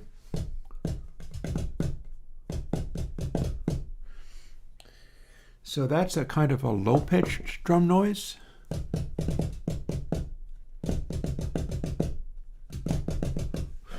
Let's see what kinds of things can happen if I start setting up stuff around it.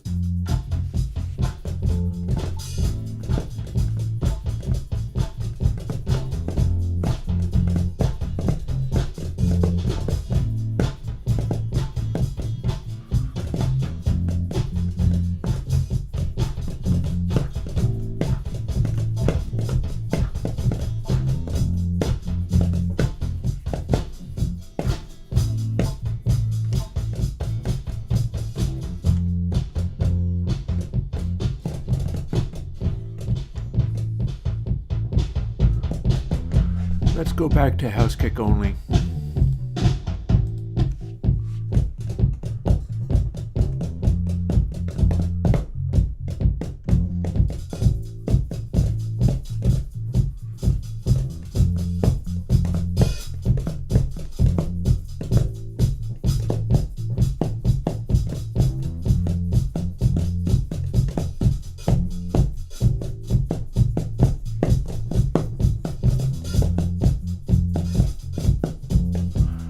And I'm going to shut the shaker off as well and listen only to the hat.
there's a something anyhow.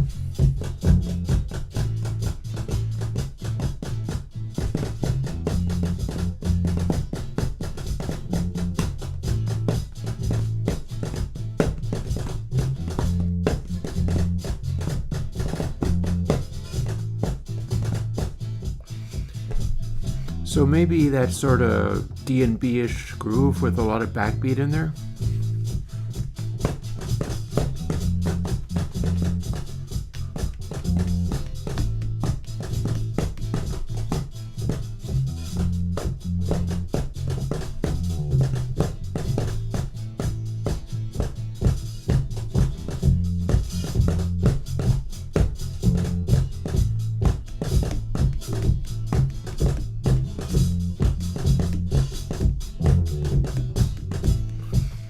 So if I keep it clean, there's not that much going on, and there certainly isn't any solos and drum fills and things in there. This is one where I could throw drum fills in.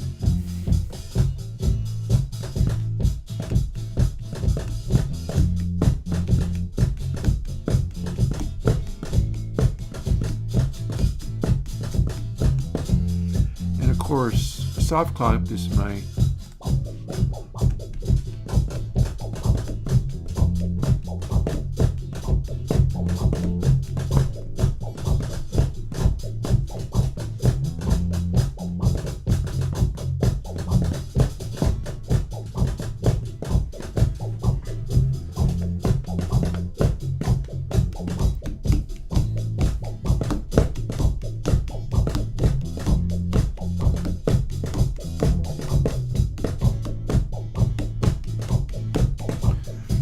if I was listening to the actual drum kit.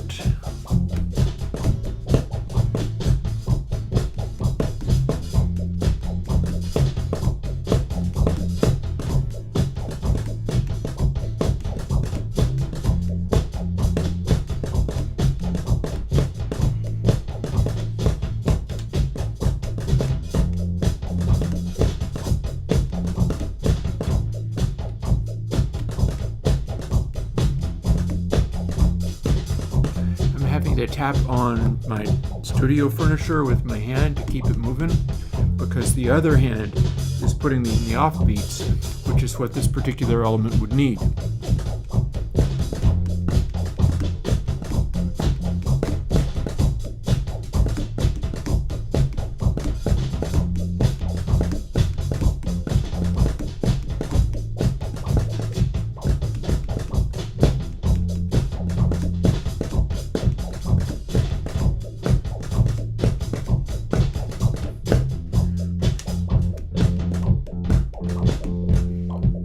I think I need that hi-hat in there to hear where it is. Let's find out.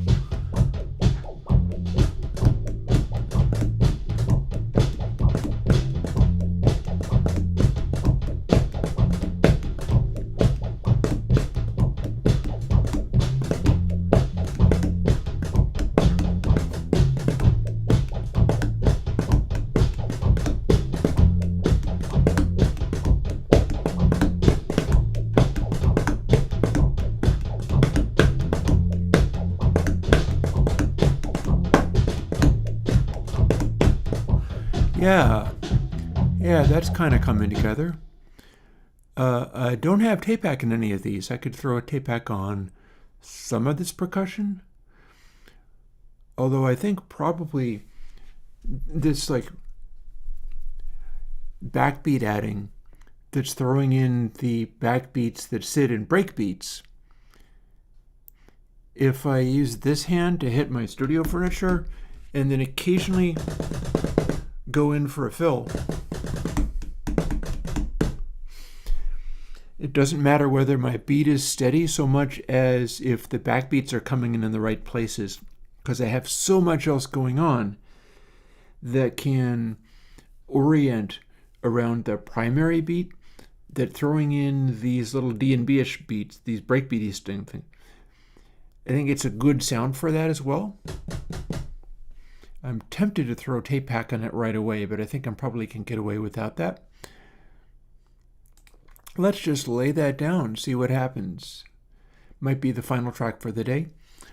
But it's an interesting percussive thing to add to something that started out not actually being a percussive thing at all. It started out being a 70s style groove jam, but this is all about doing weird stuff and seeing what happens and seeing how this particular workflow works.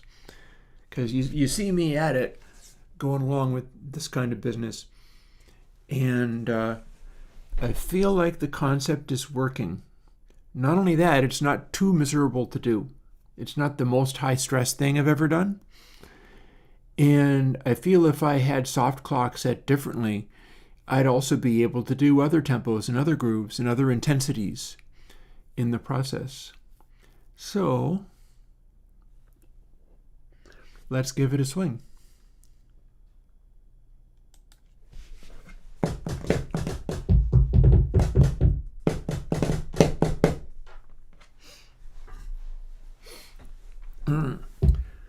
DNB OA.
Sure.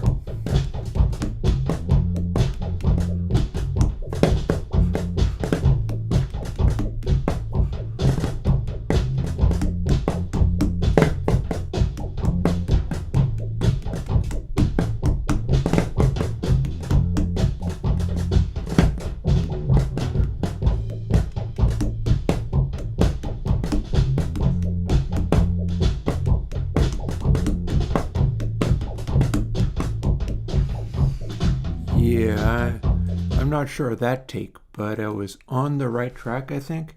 I'm trying to figure out whether I just want to straight up sit on that one breakbeat rhythm and try to make it as tight as possible, because I'm really not sure.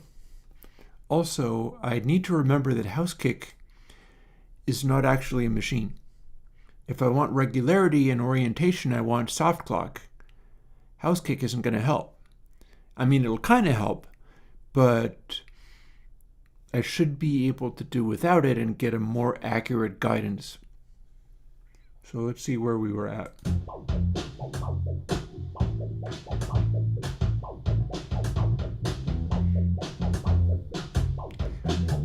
I'm liking that sound for that purpose. Also, you were asking what it would sound like if I was speeding it up. It would be something like this.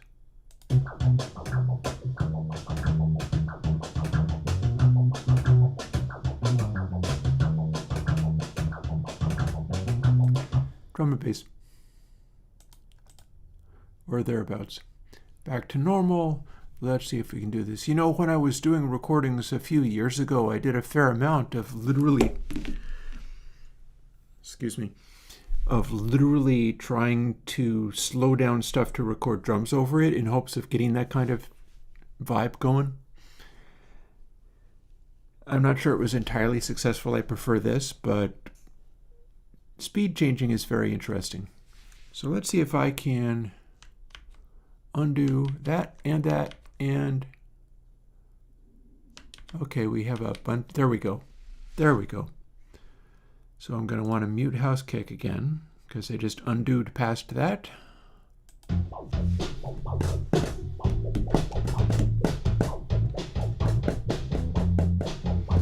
I'll turn that down a little bit more.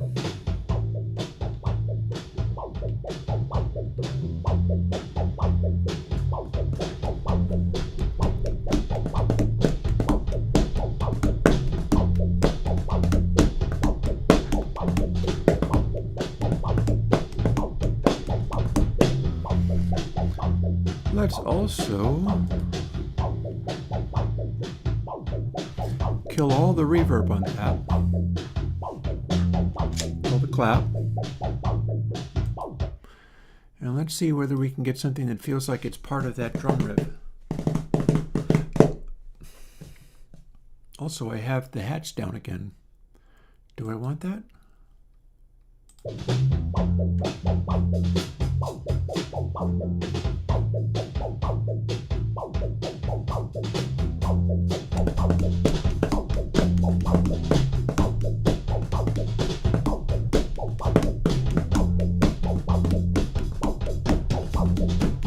Yes, I want to hear the hat.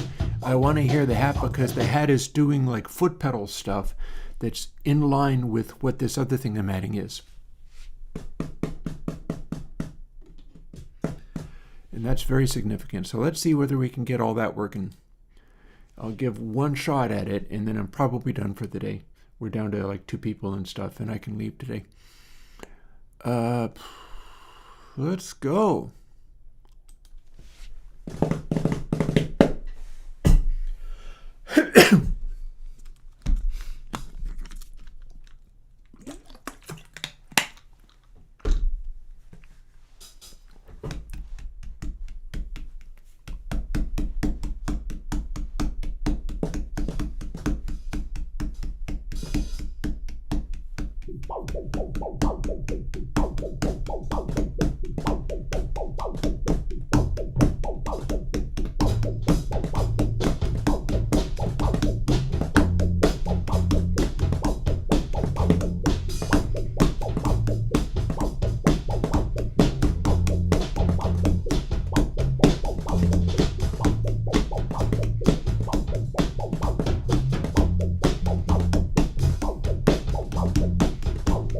Yeah.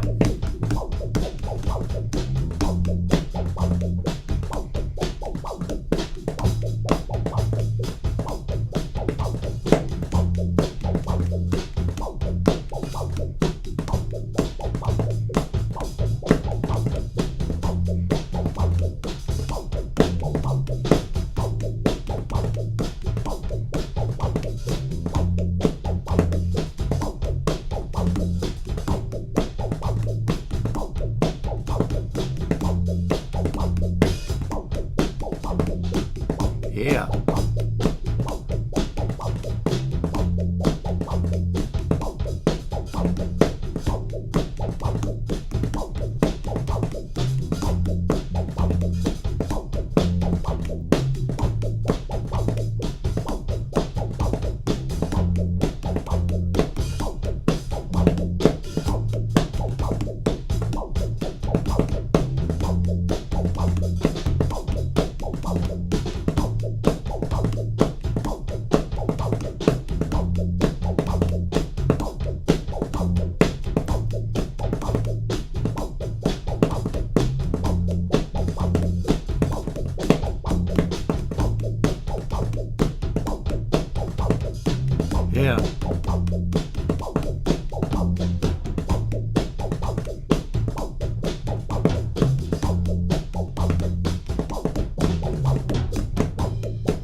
And there we have it.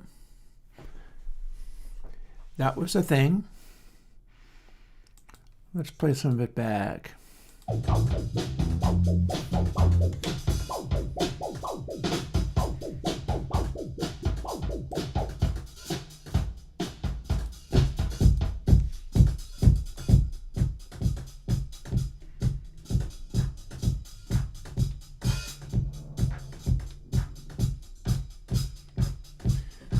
So techno only, everything here was played using those funny little wood panels with piezo's on them.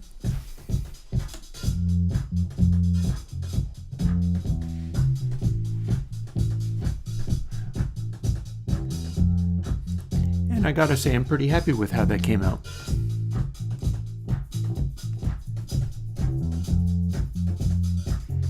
Except for I should mention the hi-hat and the shaker are not actually wood panels.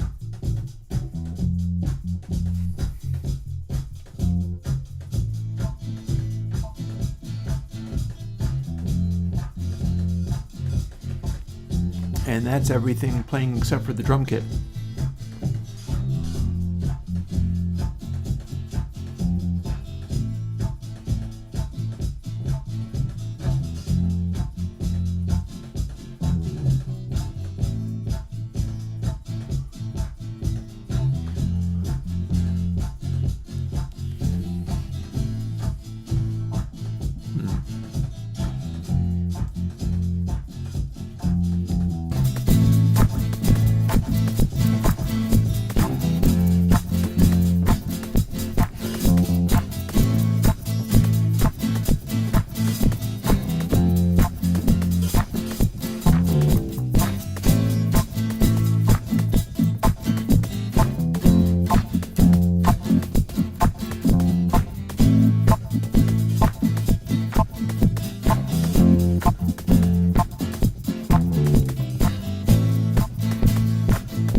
Yeah.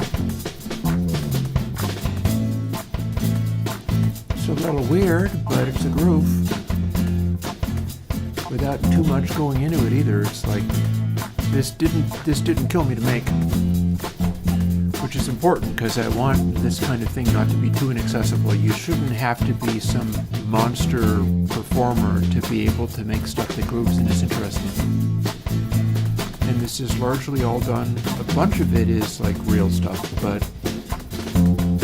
a bunch of it is either synthetic or just played in with essentially electronic hand drums. And the whole thing is to see if I can get it to swing and move, and I feel like it's doing that.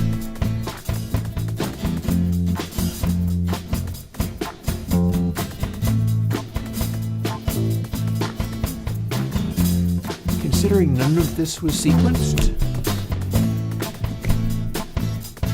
we're moving in a direction that I like. I'm going to do more of this. Because one of the things about it is when you start including lots of stuff, things orchestralify, get bigger. And I haven't even added hardly any melodic, or this has been all percussion all the time. I haven't even added anything melodic yet. I was thinking what this would suit is laying some kind of guitar solo on it, perhaps one that's more legato and flowing, but it goes to some interesting melodic places. And if so, I'll do that on my own time. But that would be the idea, is do some kind of jam where you're listening to the thing, but then everything is bubbling up around you in every direction. And this should not be considered some impossible thing that only like people in lots of acid in the 60s were able to do. I wasn't. Well, when I was a lot younger, I was on acid, but as you can probably tell. But it's been a lot of years, and this is just me sitting down in my place. I've got some nice instruments, but everybody's got instruments of one kind or other. That Rhodes is 6 signs. It's not even the real Rhodes. Got a real Rhodes, that's not it. So yeah, I feel like we're getting somewhere. And in particular, we're getting somewhere where there is groove. And I like that. So on that note, I'm going to put away chat. And I'm going to say good day for now. I've got another plugin to post this coming weekend. And you're going to get not the one that's in this particular mix, but I'm dropping K Cathedral 5. So hopefully that'll tide people over. That combined with stuff like Tape Hack and all the million other plugins that I've made. And I'm going to take a couple of weeks and just chill. And I will be back after the weekend plugin drop. I will be back in September and start really cranking on some of those things. Like somebody was asking about, can I have the Donuts plugin? Yeah, I should work on that. I'll get along to that. But for now, I'll see you folks in a little while. Bye-bye.